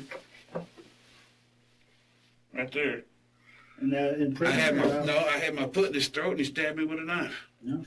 Yeah, that's a long time ago. Right there. So you had the better on him. Yeah, I had my foot. Yeah, yeah. As a matter of fact, everybody in the damn pool hall was clapping when that happened. Yeah, I didn't like him. That happened at Moyer's Pool Hall back in the, I want to say late 70s, early 80s. Pulled a damn pea shooter 32. Mhm. I think it was either a 4-shot or a 5-shot revolver 32. Pulled it on me, and I kicked him. I got him down on the ground, and I had my foot in his throat, and he still got that piece. And I managed to kick that piece away with my other foot, and I still got my foot in his throat, and he stabbed me right there. They all got down for me, though. The So whole, what would have happened if he wouldn't have stabbed you? he might have, he definitely, well, if he hadn't have stabbed me, it probably wouldn't have happened the same way, Right. you know.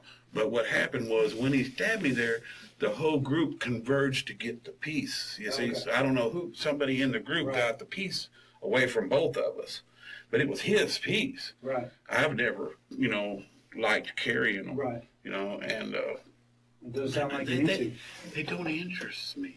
Right. They don't interest me very much. You know, they used to when I was younger, intrigued a little bit by them. But anyway, they got the piece away, and they were clapping like, yeah, get his ass. We don't know who he was going to shoot, and all this and that, and he had a gun, da, da, da, da. Chaos going on, you know, a bunch of people. Pool hall in the 70s, 80s, it was a little more different than now. Sure. And, but I don't know, I know he was able to get up. So, but, you know, that's Sounds like that would have been the end of him if he hadn't. I've jumped over and leaned against the bar and pulled the knife out, and I actually let it heal up by itself, so I didn't go to the hospital for it. So. Right. It's a good one. It's a good one. Yeah, but I guess I probably would have dared him too. If it was you and the guy had a foot in your throat, you probably just did what you could too. Well, he should have never pulled a gun over some bullshit. It was over probably 20 or $50 was a common bull bet, you know. He thought he'd been cheated? Yeah, well, I don't know. I think he was mad because he lost or whatever, but, you know, for whatever reason, he thought he could skate out by pulling the gun and not have to pay the bill, you know. That don't work. No. Not, well, it probably would nowadays because everything's all different now. All these youngsters are just hyped, you know. They're just, they're a different set than we were, you know. That's why I don't mess around too much. It's because they're different. They're into different stuff, and there's all this stuff I don't know about that's out there now. And the only thing I know about is a few pain pills are a little bit weak. That's the only thing I know about. I mean, the effects or how it makes people act or what kind of people do that. These ones that are out there now are into MMA and this and that and all. I don't understand all of that. You know, I don't know how those kind of people are, so I don't mess with them. You know, they're into these.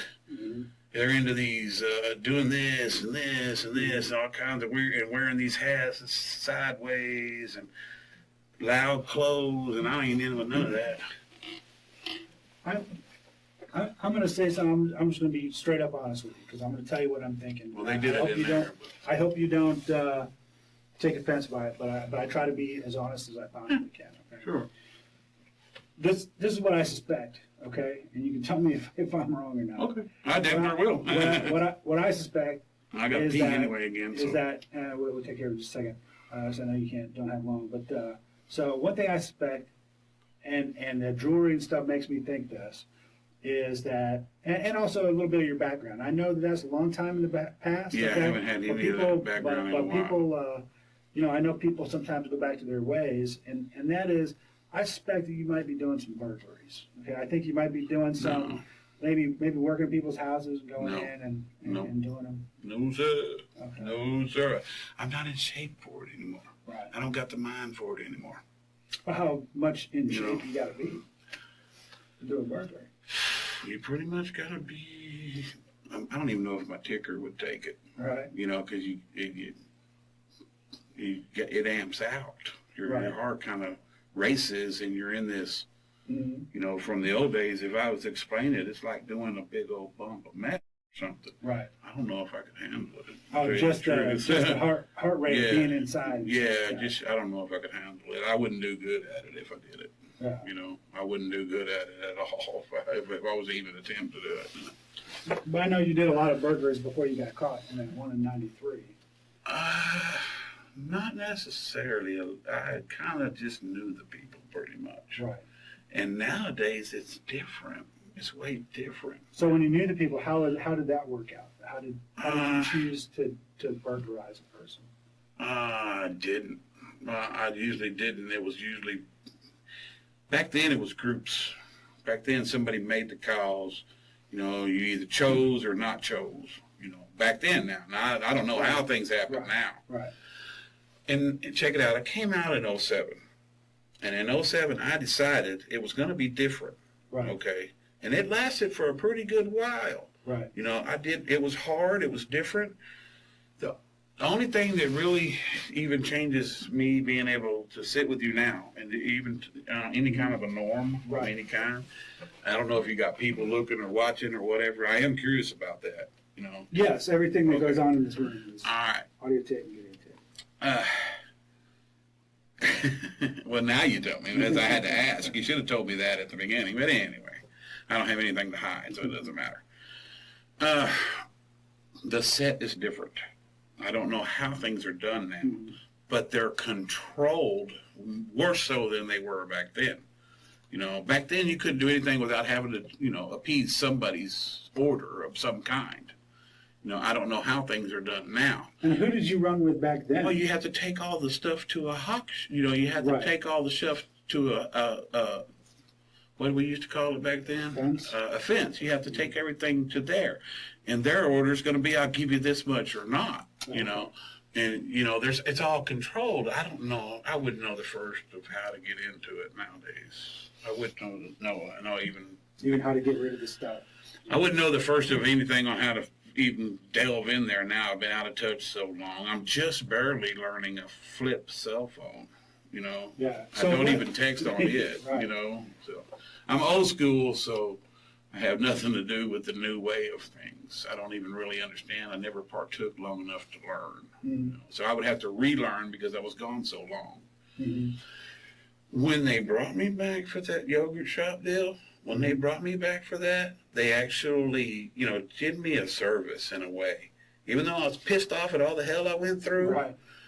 They made me think, like, hey, these guys are out there doing some wicked act, Right. you know.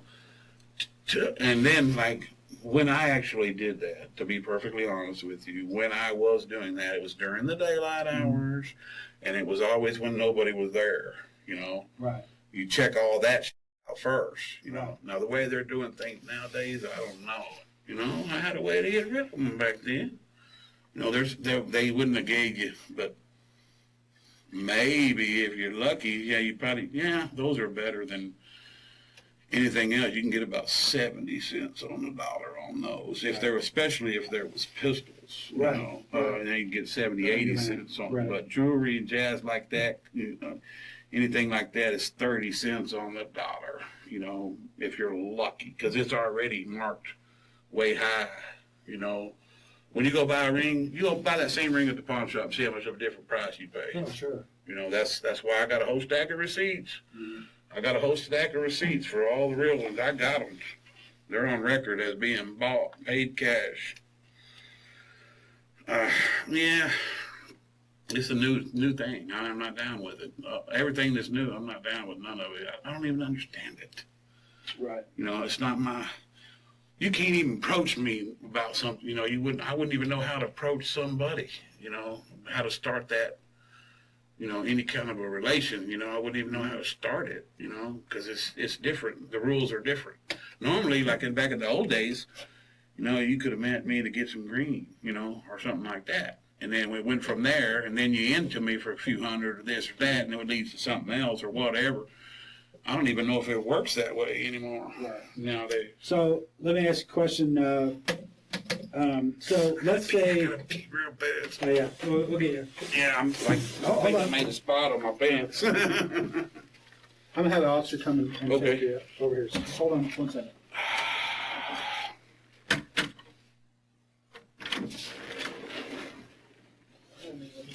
All right, thank you, sir.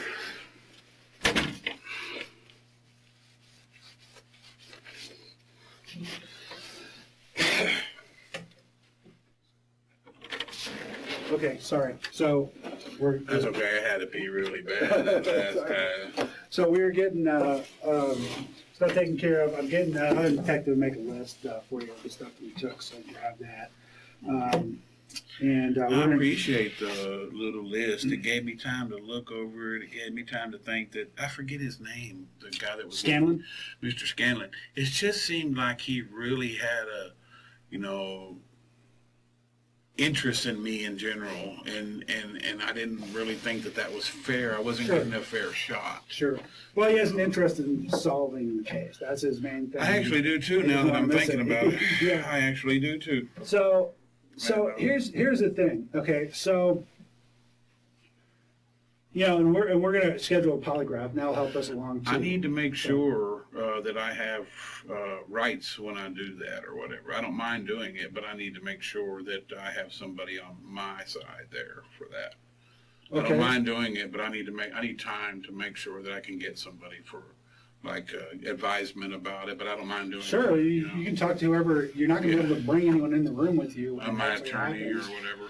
No, it's so because of the process, the way it happens. It's Yeah, I don't mind doing it, but I mean, I can consult my attorney. Absolutely, first, yeah, okay. yeah. Yeah, I don't have a problem doing it. Like Yeah. I gave you DNA, so that Yeah, and here's how it Show works you. with these polygraph stuff. It's like, you know, it helps us. If you fail the polygraph, we can't take that failing the polygraph and charge you just because you failed the polygraph. Well, Well, it I does don't help want us, them to ask you know. me about the things we discussed because I'm just being man to man with you above anything else. I don't care what your game is or what your motive is or what mine is. Right, We're dealing direct. Sure. And that's all that I can live for today. right. You know, I treat Oh, you. the polygrapher is yeah. not going to be today. Yeah. It's gonna Yeah, be that's the only Wednesday. thing. I just want to make sure if they ask me whatever you're gunning for or shooting at, if they ask me about that and just that, We're going going to to ask you straight up. It's Yeah. going to be, and you're going to know before you do it, before you Yeah. actually polygraph, I'm cool what with you're that. going to be asked. And it's Yeah. going to be straight up I'm like, cool with did you that. kill this person? Or Yeah, did I'm that, I totally- mean, it's going to be, they're not going to be any tricky questions. Yeah, You're going I'm to know the totally- questions before they do it. Totally cool with They're going to that. do it. They're going to tell you what they are, and then you're going to do it, and you'll do it like multiple times, just to Oh, make yeah. sure the readings are good. And if, let's say, it comes back and says, this guy's a lying piece of shit, we don't run out and go write a warrant. What we do is we say, okay, we got a problem here, okay, and we talk through it. You know, sometimes there's an explanation for why someone fails a polygraph. You know, doesn't have I anything to do usually with I them can just touch lying. look at you and be around you or touch your hands. Right, and then you can tell if you're lying. I can tell you if there's something I don't like. Right, right. If there's something I shouldn't be around, or that's pretty much. I hear what people tell me, like around the room there's a whole bunch of transient, strange people, Mhm. and I hear what they tell me. And if something don't match up from what they tell me, it's, Right. you know, I don't have nothing to do with them. So let me ask you a question. I mean, here's what I mean. We talked about the weird kind of coincidences and stuff like that. So Yeah, I've been through them all my life. Yeah. Okay, All so my life now I've you're in the been through middle of this, it, right? you And know. again, so here we are. So what that makes me think is, okay, so if it's not you that did it, I suspect that it's someone that you know who did it, and then you may not know that the person did it, but I suspect that I would have that to know. because I'm thinking, you know, you're swirling in that same have to eddies know. as that killer. You know, I what would mean? have to know what happened and how it happened. And I don't know. I would have to know because, yeah, you could be right. You know, I know a couple of people that could be, you know, pretty bad people. You know, that's why I don't fuck kill with some them. old people. Well, bad I people? mean, I don't fuck with them, so that's Right. why, because I don't know what they would do. You know, there's a couple Well, this of people. would have to be somebody who knew Captain Yeah. Blair or who knew the Sheltons, dude. I don't think there's a connection that way. Mm. I don't think there's a connection that way. You're looking for one, and you're looking over something. Yeah. Or Well, sometimes something. links come up. We were Yeah, even you're- looking for a link yeah. in this case.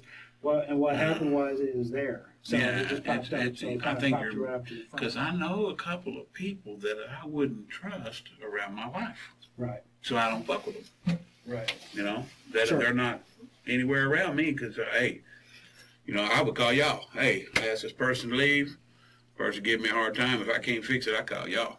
Right. You see, because I don't trust them. You know, like if I turn my back, you know, they Right. might be to get in our wallet, you know, or whatever. Now I know a sometimes, couple of people like that. yeah. So is I'd there have to somebody know like how these things in- happened. Yeah. So you know? in your particular line, is there someone who could vouch for you? Who could say this is a guy who would never do something like that? Who could vouch? For you? I would imagine that my whole family would, my wife Yeah. would, some Everyone- people at the Everyone church says would. he's not the kind of guy. I'm not a murderer, sir. Okay. Right. And now I've done some stuff, but I'm not a Right. murderer. Now, would anyone say you were a violent guy? I mean, not. obviously, we talked about some stuff. You're a fighter. Right? That's violence. It's controlled violence. Maybe Only it's when you put me there. right. If you put me there, then yeah, I'm going to try my best. But only if I've been put there and I don't go there. Right.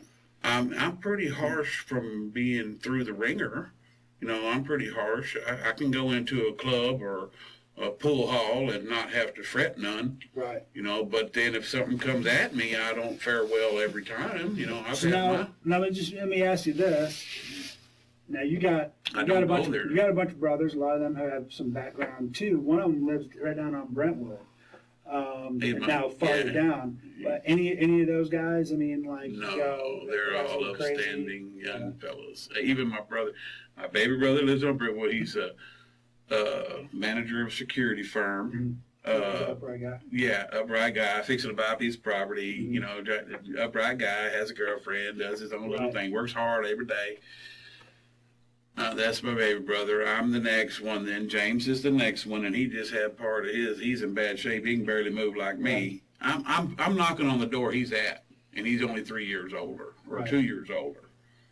And his health issues are coming up. I'm just fighting them. I'm ornery. I did my bit. I'm trying to regain. This is it in a nutshell. Y'all took away 15. I'm trying to get back 15. Sure. You know, that's it in a nutshell. I'm trying to do right. So I've done right for 7 so far.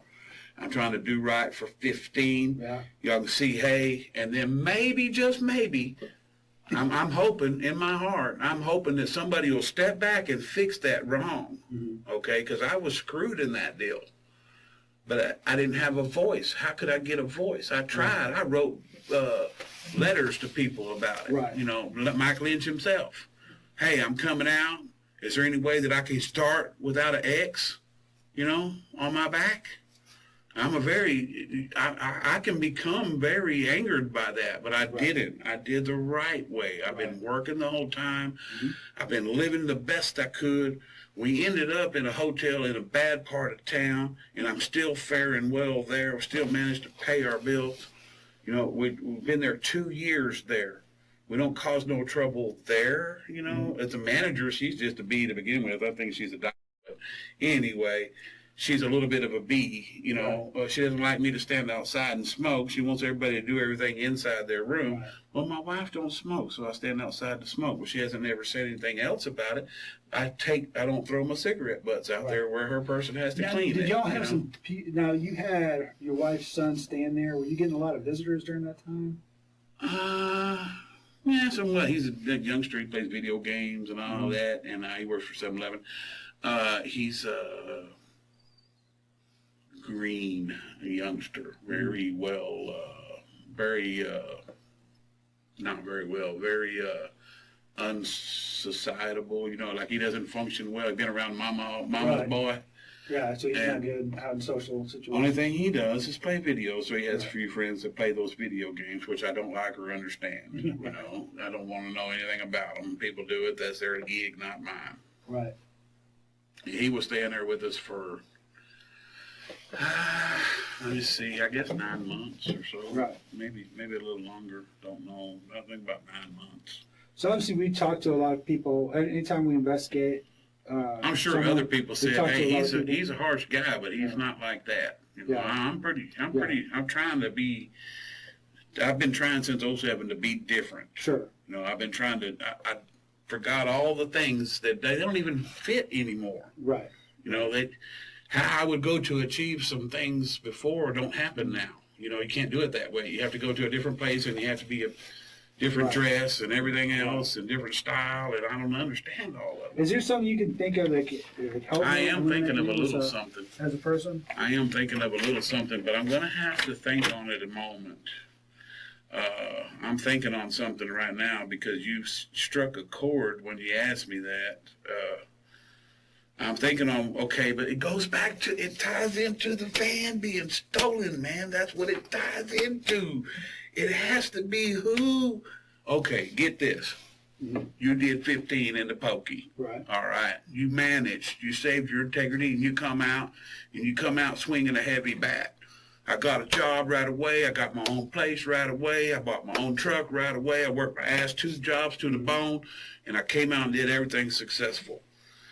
Somebody, I can't figure out who would be having enough balls to try to steal my van. Right. You know, because also, I know so many people, all it takes is for me to say the boom, and I did do that. We were even, several times I went with someone in their vehicle looking for that van. Right. And we was ready to take care of business. Right. Sure. You see, if I caught them in that van, we were going to rectify right then and there. Now, then you get a call. It'll be a trial. Thanks, It'll be a trial right there. thanks, but no thanks. Right. You know, that's what was going to happen. I was very upset, okay? Whoever had the balls to bug me like that is the kind of person that'll do something wicked. You see there? Now, there's 1 or 2 I can think of, you know, that might have, but whomever did it, and then this is telling me something weird too. They didn't even have to bust the lock on that van, but they did. They didn't even have to. All you got to do is put your hands on the glass and pull the glass down. I got a screwdriver jibbed in the door right now. Right. Did you notice that? Mm-hmm. The glass falls right down. You take that screwdriver out. You don't even have to take it out. You can take your hands. They didn't have to fuck the clock. So that tells me that it's somebody young. Well, most of those things were stolen by young kids. Okay, but somebody Mm-hmm. knew that they were taking my van. You got to understand that there's something there. Okay, because I'm a helpful kind of guy right now. A lot of those people at the motel, I take them to the food pantries. Mm-hmm. I helped a couple of them get work. You know, not work with me, just get work. You know, from other people that I know. And then I have helped a couple of them on some extra matters. You know, that don't pertain to your thing.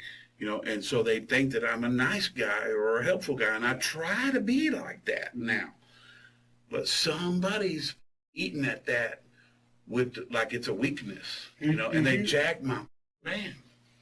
You didn't consider that maybe it was just some teenage kid?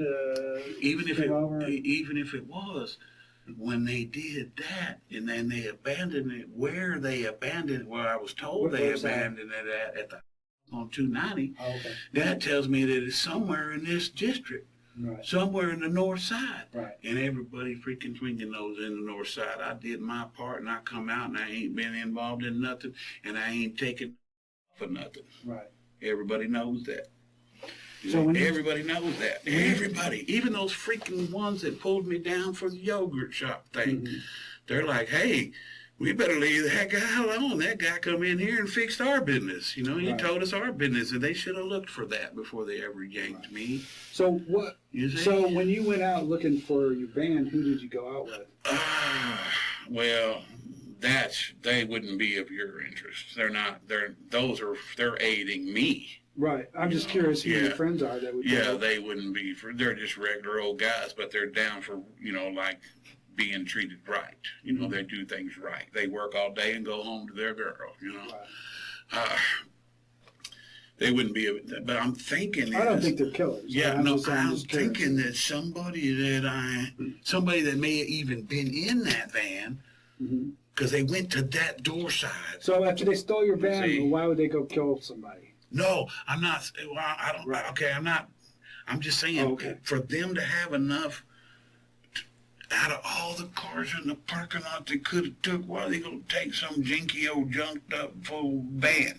Right. You know, when there was all kinds of cars in there, Mustang, BMW, you know, all kind of noted Ford trucks, Ford trucks with the damn hookup welders hooked up in the back and compressors right in the back. Right. Why are they going to take that, man?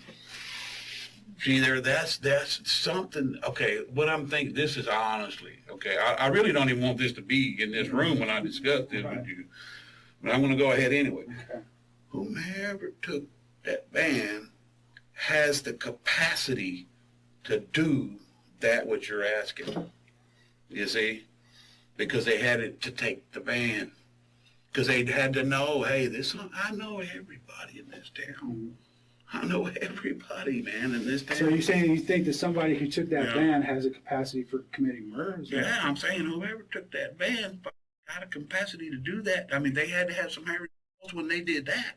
Because I guarantee you, soon that next morning, I was out there looking.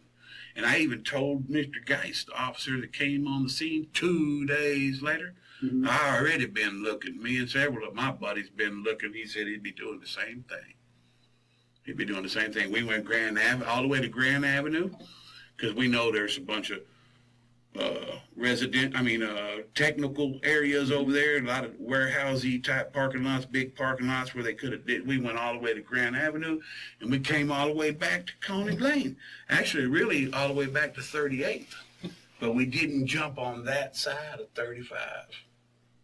I was thinking about that when we were looking. We didn't jump on that side of 35. I tried to look in Little Mexico where we're at. I'm thinking somebody had too much sauce because it was on a weekend, needed a way, and saw that and did it at first. And then I started thinking to myself, when I got the van back, it's on the passenger side.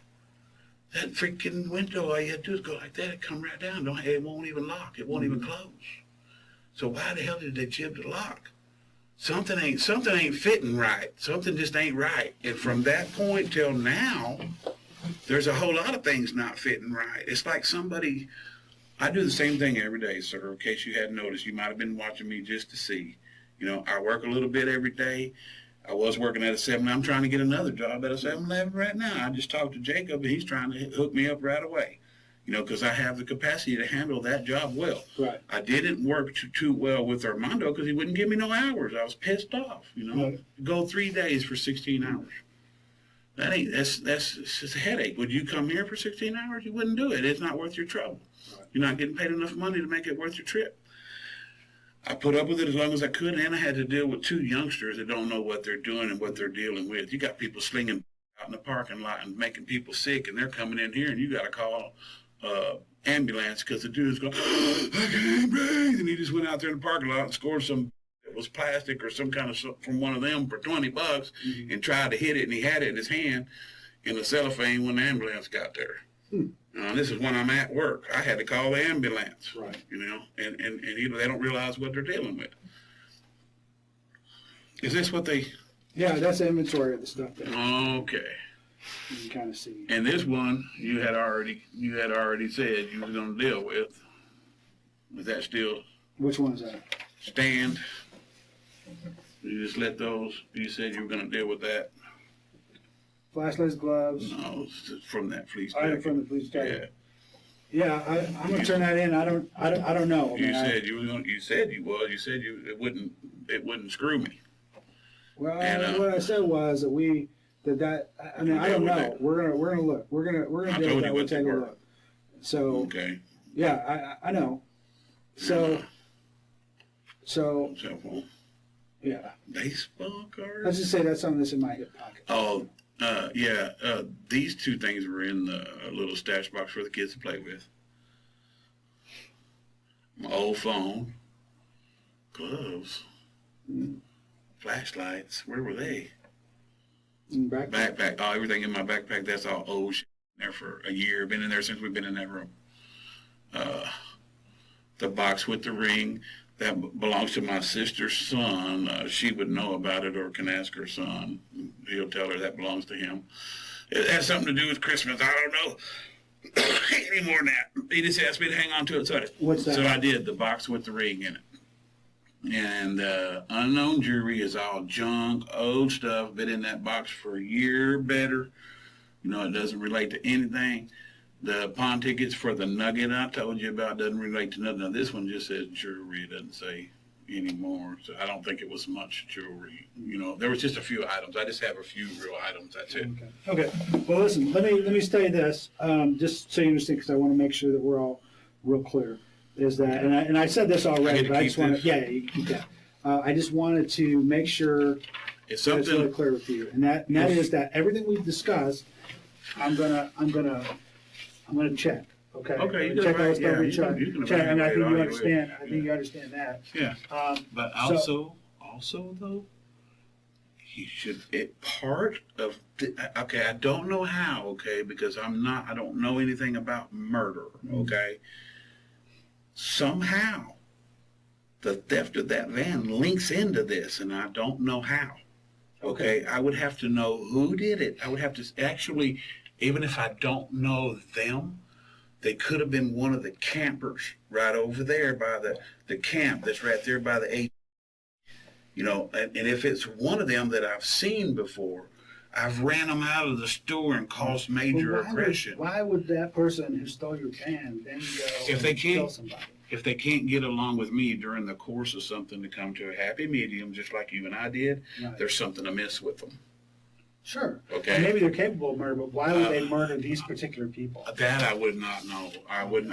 In other words, I don't even think that there's any I don't even think there's any correlation. Well, maybe not between the 2 murders. Yeah, I don't even think there. I don't even think There there's. may not be. I just, but It's just at this time of the year, there's some crazy Mhm. stuff, and I've fielded it before right. with the campers messing with letting the air out of my tire at the store on Masterson. See, I used to work at the store right there next to the room Mhm. at Lamar, the 7-Eleven right there, right next to the room, Mhm. Lamar and Masterson, and they let the air out of my tire right there, and I'm like, why the f you have to do that, man? Why didn't you just come tell me? I tell you, you can't be on the property, but if you need a hot dog and you ask me halfway decent, I give you as a hot dog, you get on your way. Right.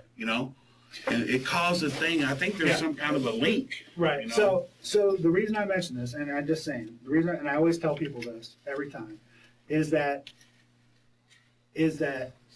if you did do it, I'll know about it. Yeah, okay, I'm just saying. I know. I would I tell everybody. just so we okay? can get past Yeah, first base. and I tell everybody this: that if you did do it, it's going to come out in the wash. So. Yeah. So now is the opportunity. Yeah, I don't have anything to do with murder. Just for a side note, because those guys rode with you, and apparently you called for those two guys to come with you, but they left that stuff. They missed that stuff. It's just my receipt from Olive Garden. It was in my pocket. APDs that. The officer searched me. They left those, and I was digging through my jacket and found them in my jacket. Well, I should have found that first. If it was, I would hope freely that I could just put it there in the table and we deal with it. You see. Okay, so here's the deal.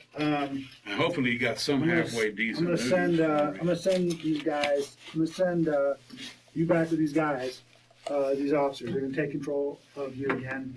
They're gonna take you back out there. Okay, out to where you live at. All right, they're gonna issue you a citation, a traffic ticket. For the driving with your license. Warning. And ticket. Okay. A ticket I have to citation. pay. A warning ticket that I just have to pay. But here's the thing.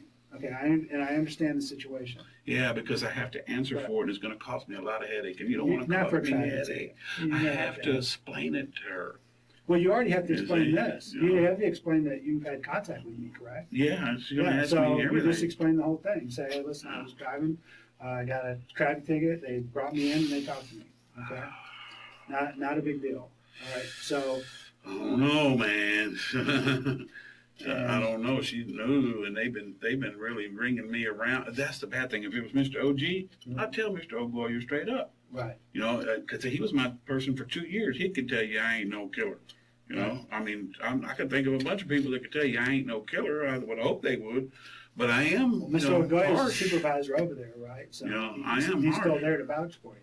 I saw him not too long ago, but I don't know. I just saw him in passing. Hey, Mr. OG. Yeah, he's came to my home for 2 years, met my wife, everything. I'm not no killer, okay? All right. So I thought you understood that from the first meeting. I thought you were just doing it in John Wayne style, but. Well, but here's the thing. I mean, understand my side. I don't pretend like other people. I don't pretend that I'm a human polygraph, that I can look at somebody and tell if they're lying to me or not. Well, what does your gut tell you? Sometimes I can, sometimes I can't. After 20 years, you got to have a gut. So what my gut tells me is that you're a talker. You talk. I'll tell you the truth. Yeah. So what I rely on is the facts. So you give me a lot of facts. We've talked about a lot of stuff, and I can check those facts. And those facts check out, then I know that you were telling the truth. If they don't check out, then I know you weren't. That's how my lie detector works. It's pretty easy, It's based less on. Do they have to handcuff me when they? No. They can take you back without the handcuffs. All right, just stay here, okay? Okay.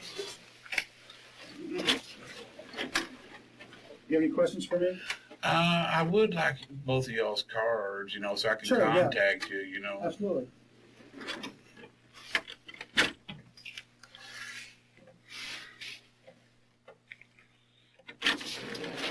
Hey, so I'm gonna give you a call tomorrow about the polygraph. So whoever you want to talk to about I it. try to get a hold. I have an attorney.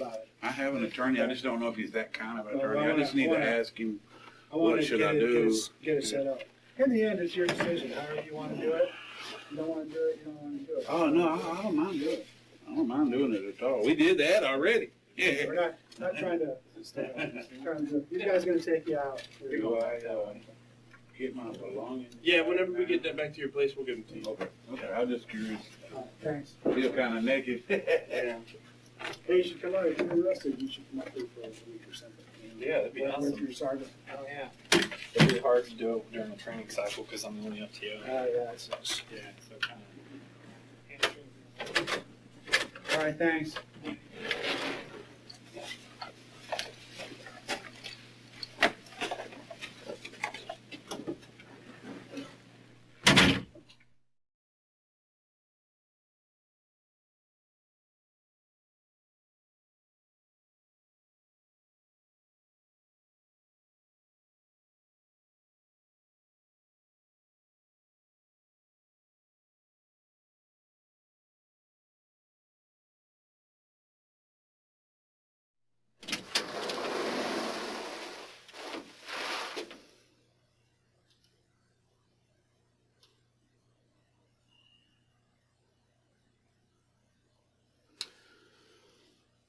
Okay, this is case number 2014-3400873. I'm Detective Israel, 2570 at the Austin Police Department Homicide Unit. It's 5:32 p.m. on January 16th, 2014. Interview subject will be Timothy Parlin.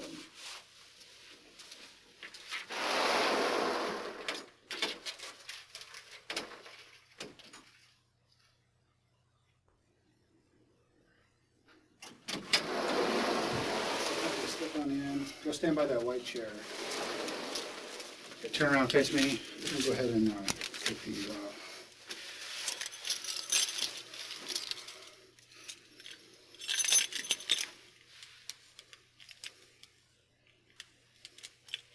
It's pretty good amusement because it's uncomfortable as hell. Yeah, pretty much everything we do has something to do with being uncomfortable.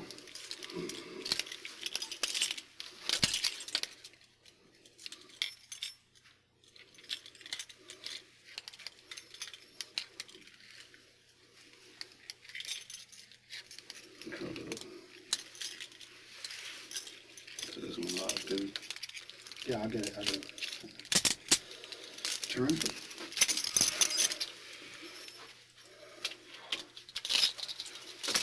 Okay, go ahead and have a seat. The first thing I did, pull up my britches. So, we'll be back in a second. I gotta go do a couple things, but I know you got upset last time, so I didn't tell you this. It's audio tape and videotape. Okay. In fact, I brought an extra audio recorder right here, just so I make sure that you catch everything. So that's my personal audio recorder. So if for some reason you get really mad and decide to tear the place up, Don't tear up that one? don't tear up that one. Tear up anything else you want, okay? Okay. Just hold on. I'll be back with you in a second.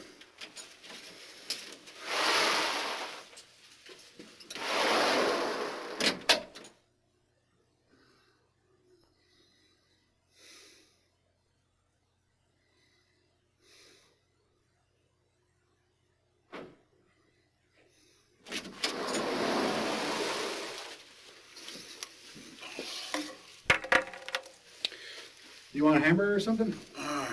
Later. Okay. Later. Yeah. Well, we missed dinner, so. All right, I'll be back in just a little bit. Ooh, that's a good one.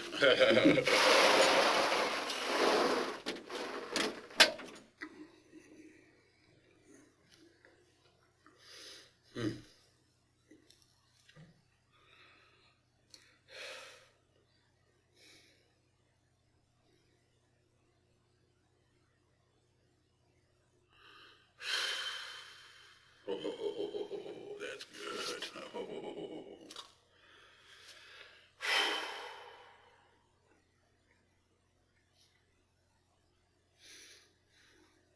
I don't got no nails left.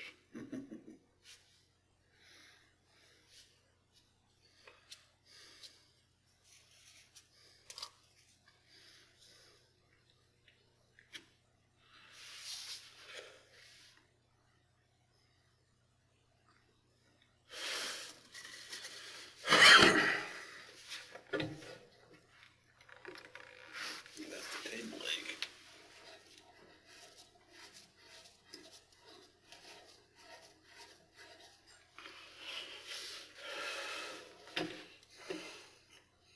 Swallowing.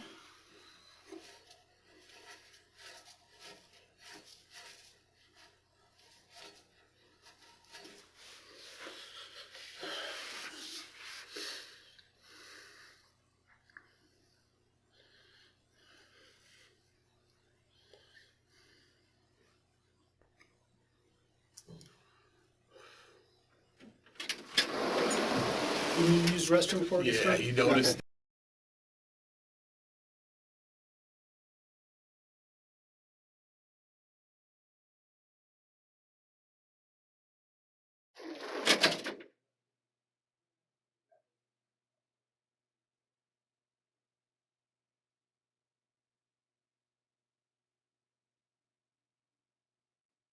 I'm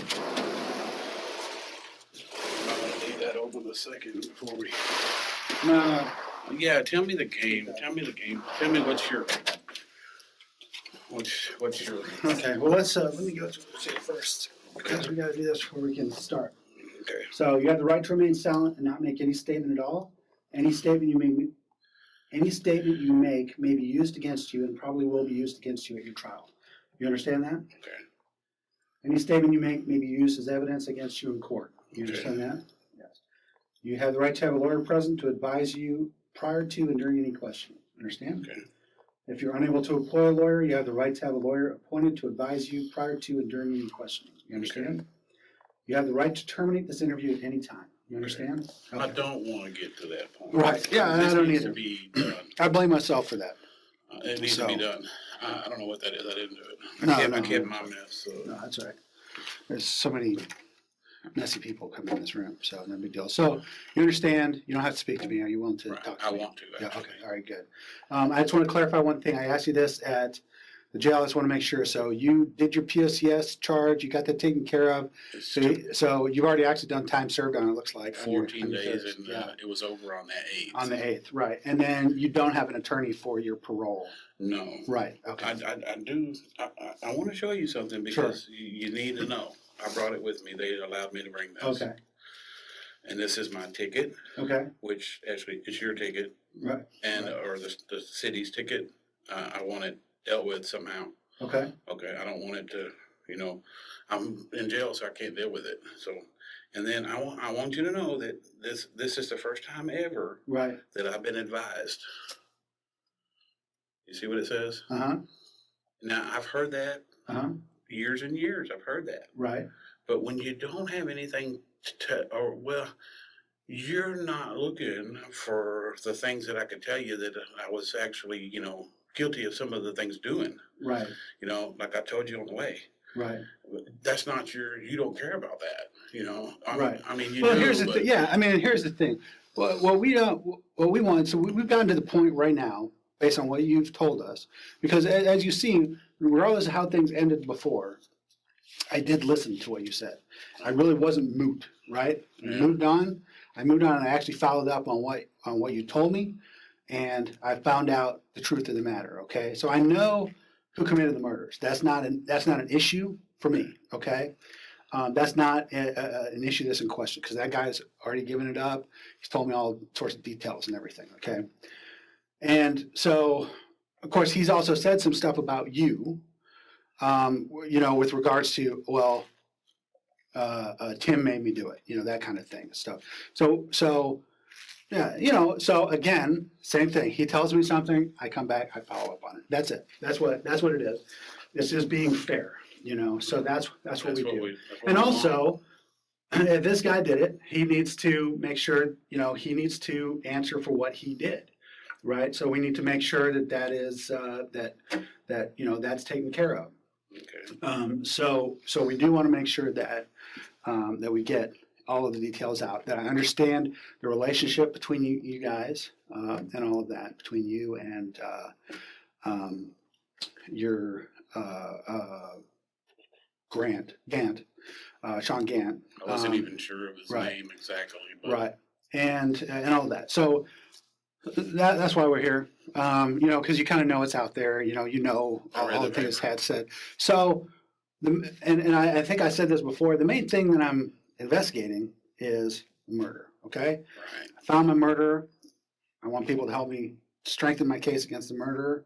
Okay, so it's important for me to talk to you because I think you can help me with that. Okay, that's something that you can do. Now, Is it gonna be in my advantage to do it? Is it gonna, not advantage, that's not the right word. Is it gonna be, you have got my parole officer so scared of me that she wouldn't even come to me the other day. She sent somebody else. right. Okay, and I'm not that kind of a guy. Sure. I need to know how do I shake Well, that. let me tell you. Okay, and here's the thing. So I've heard a lot. So and that's what we're kind of got I've been thinking. mentioned it on the Yeah, way, I've and been then thinking. just as a matter of course that this is what happens. We talk to a lot of people. Right. We talked to a lot of people on this. Talked to, again, I had before, even more now. So from the last time we talked until right now, I know 1,000 times more than what I knew the last time I talked to you. Okay. So, Do you think of me like you did before? I don't think of you as a killer, you know, that's what I don't. That's. I mean, that's not to say you didn't do anything you weren't supposed to, okay? And you already acknowledged that. You know, there were some things you did wrong. You know, you've done well since you got out of prison. I understand, you know, the situation of, you know, you get stuff. You know, we saw one of the things I just heard about, you know, we searched, of course, your storage room and stuff. That was one of the things we looked at. And someone says they came across some banks trying to collect a lien against you or something like that. So, you know, it's constantly someone's trying, you know, people trying to kind of keep you down. So, Right. so, you know, and we find this a lot of times with offenders and they get released back out. It's hard for them to really turn their life around because the odds get a kind of fair stacked I against them. can't Yeah. never seem to get okay. Right. Now this since I saw you last, I've been thinking about that. Did I fully tell you everything that might have helped you? No. Correct. Did we get to that point? We were close.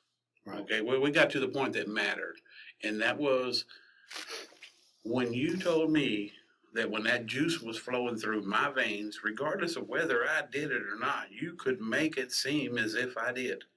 Right. And that was all scientifically based, you know, on science, Right. little pieces. But I think, you know, humanity came in and told you you needed to know more, Right. or you needed more. Right. They put it in the paper. That was uncool. Okay, that was very uncool. That's Well- going to be hard to deal with for a long time. Well, here's the thing. I don't see it as uncool because he already told on himself. It's not like a big deal. You know what I mean? I tell people it's not like you're telling on somebody they've already told on themselves. You know what I mean? And usually when I tell people that, when I go, the guy's already outed himself totally. You're not saving him, you know? So, you know, if it helps you, tell me, you know, everything. It doesn't, you know, there's no point in not saying Right. saying something at that point. I thought of one something that might be, I don't know if y'all know or not, but I thought of one something. And it's really weird. It's hard for me. You got to understand, Mhm. okay, man to man. I mean, just me to you. I don't care about the cameras or whatever. I don't care about none of that. Just man to man. Mm-hmm. It was hard for me to do that, Sure. but you made it. You should get an Academy Award for that because I've been down for a long time. Mhm. I've done probably 20-something years in prison. Right. And the one thing we learn is you do not do that. Right. You see, I mean, that is what keeps you alive in there. Right. See, I'm not actually considered, you know, I'm not concerned about the guy himself. I'm Right. concerned about the Oh, group okay, of okay. people. But this is the way I see it. And maybe I don't see it the same way you do, but this is the way I see it, and I think a lot of people will see it the same way. It's like, but this guy put you in this situation, right? This guy put you in a situation where, and you know, you're talking about, is it going to help you or hurt you? Had we not talked, you'd be charged with murder right now. No question about it, just based on What what we found in the car. Okay, already. Sean, you know, wouldn't even talk to him. You know, why would we talk to that guy? You know, maybe we'd have figured it out sometime later. But so that sort of, you know, different things sort of started unraveling stuff for me in my mind. You know, when we found the car, that started unraveling that part of it. When we found, you know, when we started talking to people, that started unraveling a little bit more. But when we found Sean, of course, that unraveled, you know, everything. So I think it's unfair, you know, you have a situation where you got a guy, you know, where you're not in for killing anybody, you know, and again, maybe you're doing something you're not supposed to do, maybe you're, you know, down for taking some property or something like that, but you're not in for someone getting killed, you know what I mean? That's a whole different level, Right. you know. Burglary is a non-violent crime, you know. Burglars are non-violent people, you know. I guess you kind of sort of tell that I'm not a Right, aggressively exactly. violent kind of person. And we talked to you, you asked me about, we talked to your wife, we did, you know, and she didn't say that you're a violent person towards her or anything. I'm not a bad person. Yeah. I have to love her a lot. So a little different maybe if she's out there saying, this guy I beats never me thought all I the could- time, stuff like that. And I'd be like, I never thought I could do that. Right. I never thought I could love again. Right. Okay, after all I've been through. Right. And people like yourself, maybe your boss looking, I don't know who it is, but they never gave me a fair shake. Right. Ever. Right. I never got one Right. fair shake. If there was a little discrepancy, they always smashed before they would try to get to know me or understand, if there was anything, they just would smash. And I'm tired of being smashed on, okay? And I don't want to let an individual like Sean or anybody else smash on me anymore. Right. I'm tired. I'm tired of being. I need a chance to be somebody. I'm not a bad somebody. Yeah, I agree. So what's happening is that Sean, of course, to protect himself, is trying to show you as the bad guy, as you show you as the one who forced him. I mean, not just asked him to, but forced him to kill those people. So when we have that situation, it's again, I have to come. We have to just we have to discuss the whole thing, find out the truth. Because what I don't want to go in with that. I don't believe that he made decisions of his own free will. What he did, and I don't think that you were mind controlling him to do anything. Charles Manson. Okay. Yeah, no, I'm not. Okay. So definitely, I'm not. Right. So and that's the thing. And like I said, okay, you were making some mistakes during this time period. Okay.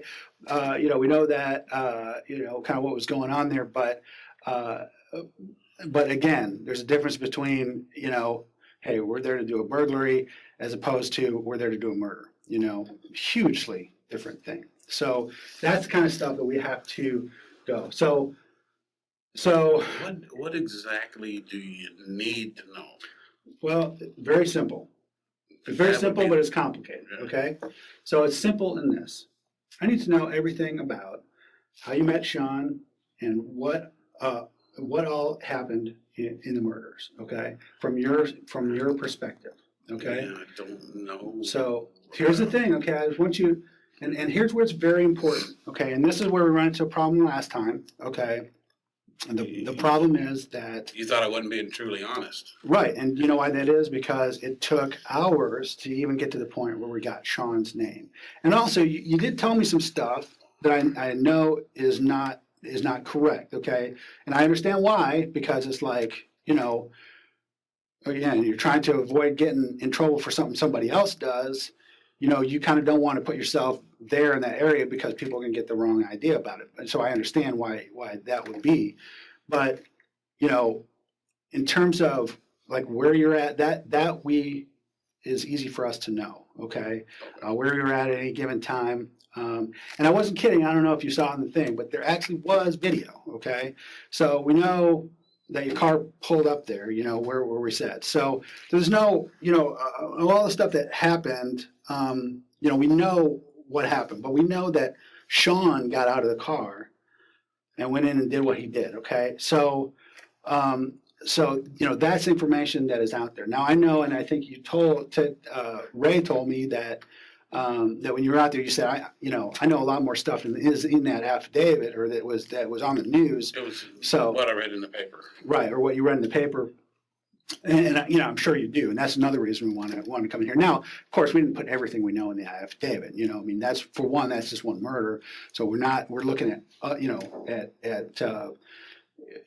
and we just discussed just the minimum that we needed to charge him. All the rest, kind of hold our cards back until we actually go into court, or until we actually have to do it. So that's kind of where it is on that. So my job is to try to make sure that to get because again, I know facts, things that I see about where people are at and what's going on.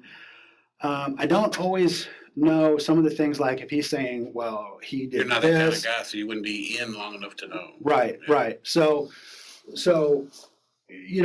some of the stuff I'm just getting from Sean. You know what I mean? It's just him, and I don't want to go just based on what he's saying, okay? Because like I said, he's not painting a pretty picture. He's basically saying that even though he did the killings, you're really the murderer. You're really the bad one. I know you did all that before, and you know better. Why would you go there when you know Well, better? I'm not. I'm just telling you what he has said. And if you saw in the news, or read in the paper, then you read what it is he's saying, and you put him up to it, okay? So that is, you know, what I think, I mean, what I know is, okay, put him up to the burglary, but that's different than putting him up to a murder, you know what I mean? So that is a different thing altogether, okay? Being a burglar, way different thing than being a killer. So we want to differentiate that because it all kind of gets blurred around a little bit And thrown together. and thrown together. So we want to, we have to really get in the details so we can sift that out. We can sift that, more minor crime, that nonviolent crime, away from, The actual thing. a pretty serious thing that happened. All right. Now, before I talked about this, Sure. I mentioned it to you before, Right. that I can't just put all of my stake or faith in that I'm going to be not screwed around again. Mm-hmm. You see, I need to know better that I'm not going to be screwed around again. That you're going to actually, like, you already got my PO against me already. And I don't know, maybe she's just scared. I don't know if it's something you said or. No. Yeah. What it was is I think, when we talk, so these particular offenses that occurred, I'm just telling you, it's got people all freaked out. Okay. Right. So I think when she heard that you were related to all of that, she got really freaked out. So Yeah, that's what freaked her out. Okay. I'm not I don't know how much related I really am. I can tell you my position on it. Right. I know how to take something that you net and turn it into what you want. Right. That's what I know how to do. So, and how do you do that? I usually can take you to somebody like his particular using thing is X value. Right. Okay, and I'm sure he'd probably let you know that. Right. Yeah. I can get them. I know how to get them. So Okay. if I get them for you, that's what you want. You don't want the items you take or the money or anything. You want value. So I know how to get them. All right, so I would get them. And you found evidence of that. You found Mm-hmm. 15 that you charged me with. I wish you hadn't have done it that way. Right. But that's still, it helped quicken get to the bottom of it. So I'm going to chin that. I'm going to take that. I did have them. Right. They were in the room. And I wouldn't let her take responsibility of them because she didn't even know about them. Right. So I had to do the honest, fair thing, Right. which was own up to them. Right. I did that. Now, I don't know what else you want, for me to. Okay. Well, what I want to talk about, okay, and again, we hold a lot of our cards back, but I will tell you that we do know a lot of details, and not just based on what he's saying. He's kind of, like how you have your play-by-play guy and you have the color commentator. Okay, Right. So I'm kind of the play-by-play guy. I can tell you what happened, when it happened, who was involved, people who were there. What I can't do is I can't do the color stuff. And right now it's Sean's doing the color. Okay, so Sean right now is getting to say, here's the guy who's here's the guy who put me up to it. Here's the guy who told me to do the killing, and that's the key right there. Okay, the key is that you told him to go kill the person. Okay, that's problematic. Okay, Yeah. if you said Yeah. let's go do burglary, it's just like you get a bank robbery thing. Somebody says, hey, let's go do bank robbery, and you're like, yeah, cool, and you're the getaway driver or whatever. The guy goes in, shoots the teller, comes back out. Yeah, I got the money. Let's go. You had no idea that was going to happen. You didn't plan it. You may not even know it, right away after it happens. But I actually didn't until you knocked on my window. Right. So what's important is we absolutely have to lay out. But I do know, okay, and this is what I and I'm not BSing about this. And I don't want to overstate because we're still working on clarifying some of the stuff. We're still waiting on more data to come back.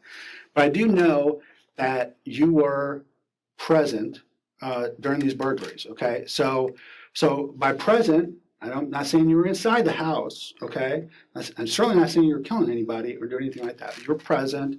when these things happen. So that's what we need to know about. So we want to Not know what was even going sure on. of that exactly. I Okay. am sure of this much. I know for a fact, I think y'all don't have something related to the crime. And what's that? And that would be the stuff that he had on him. And where is that? I can't tell you, I can only take you to it. That's all I can do. We can arrange that. Where is it at?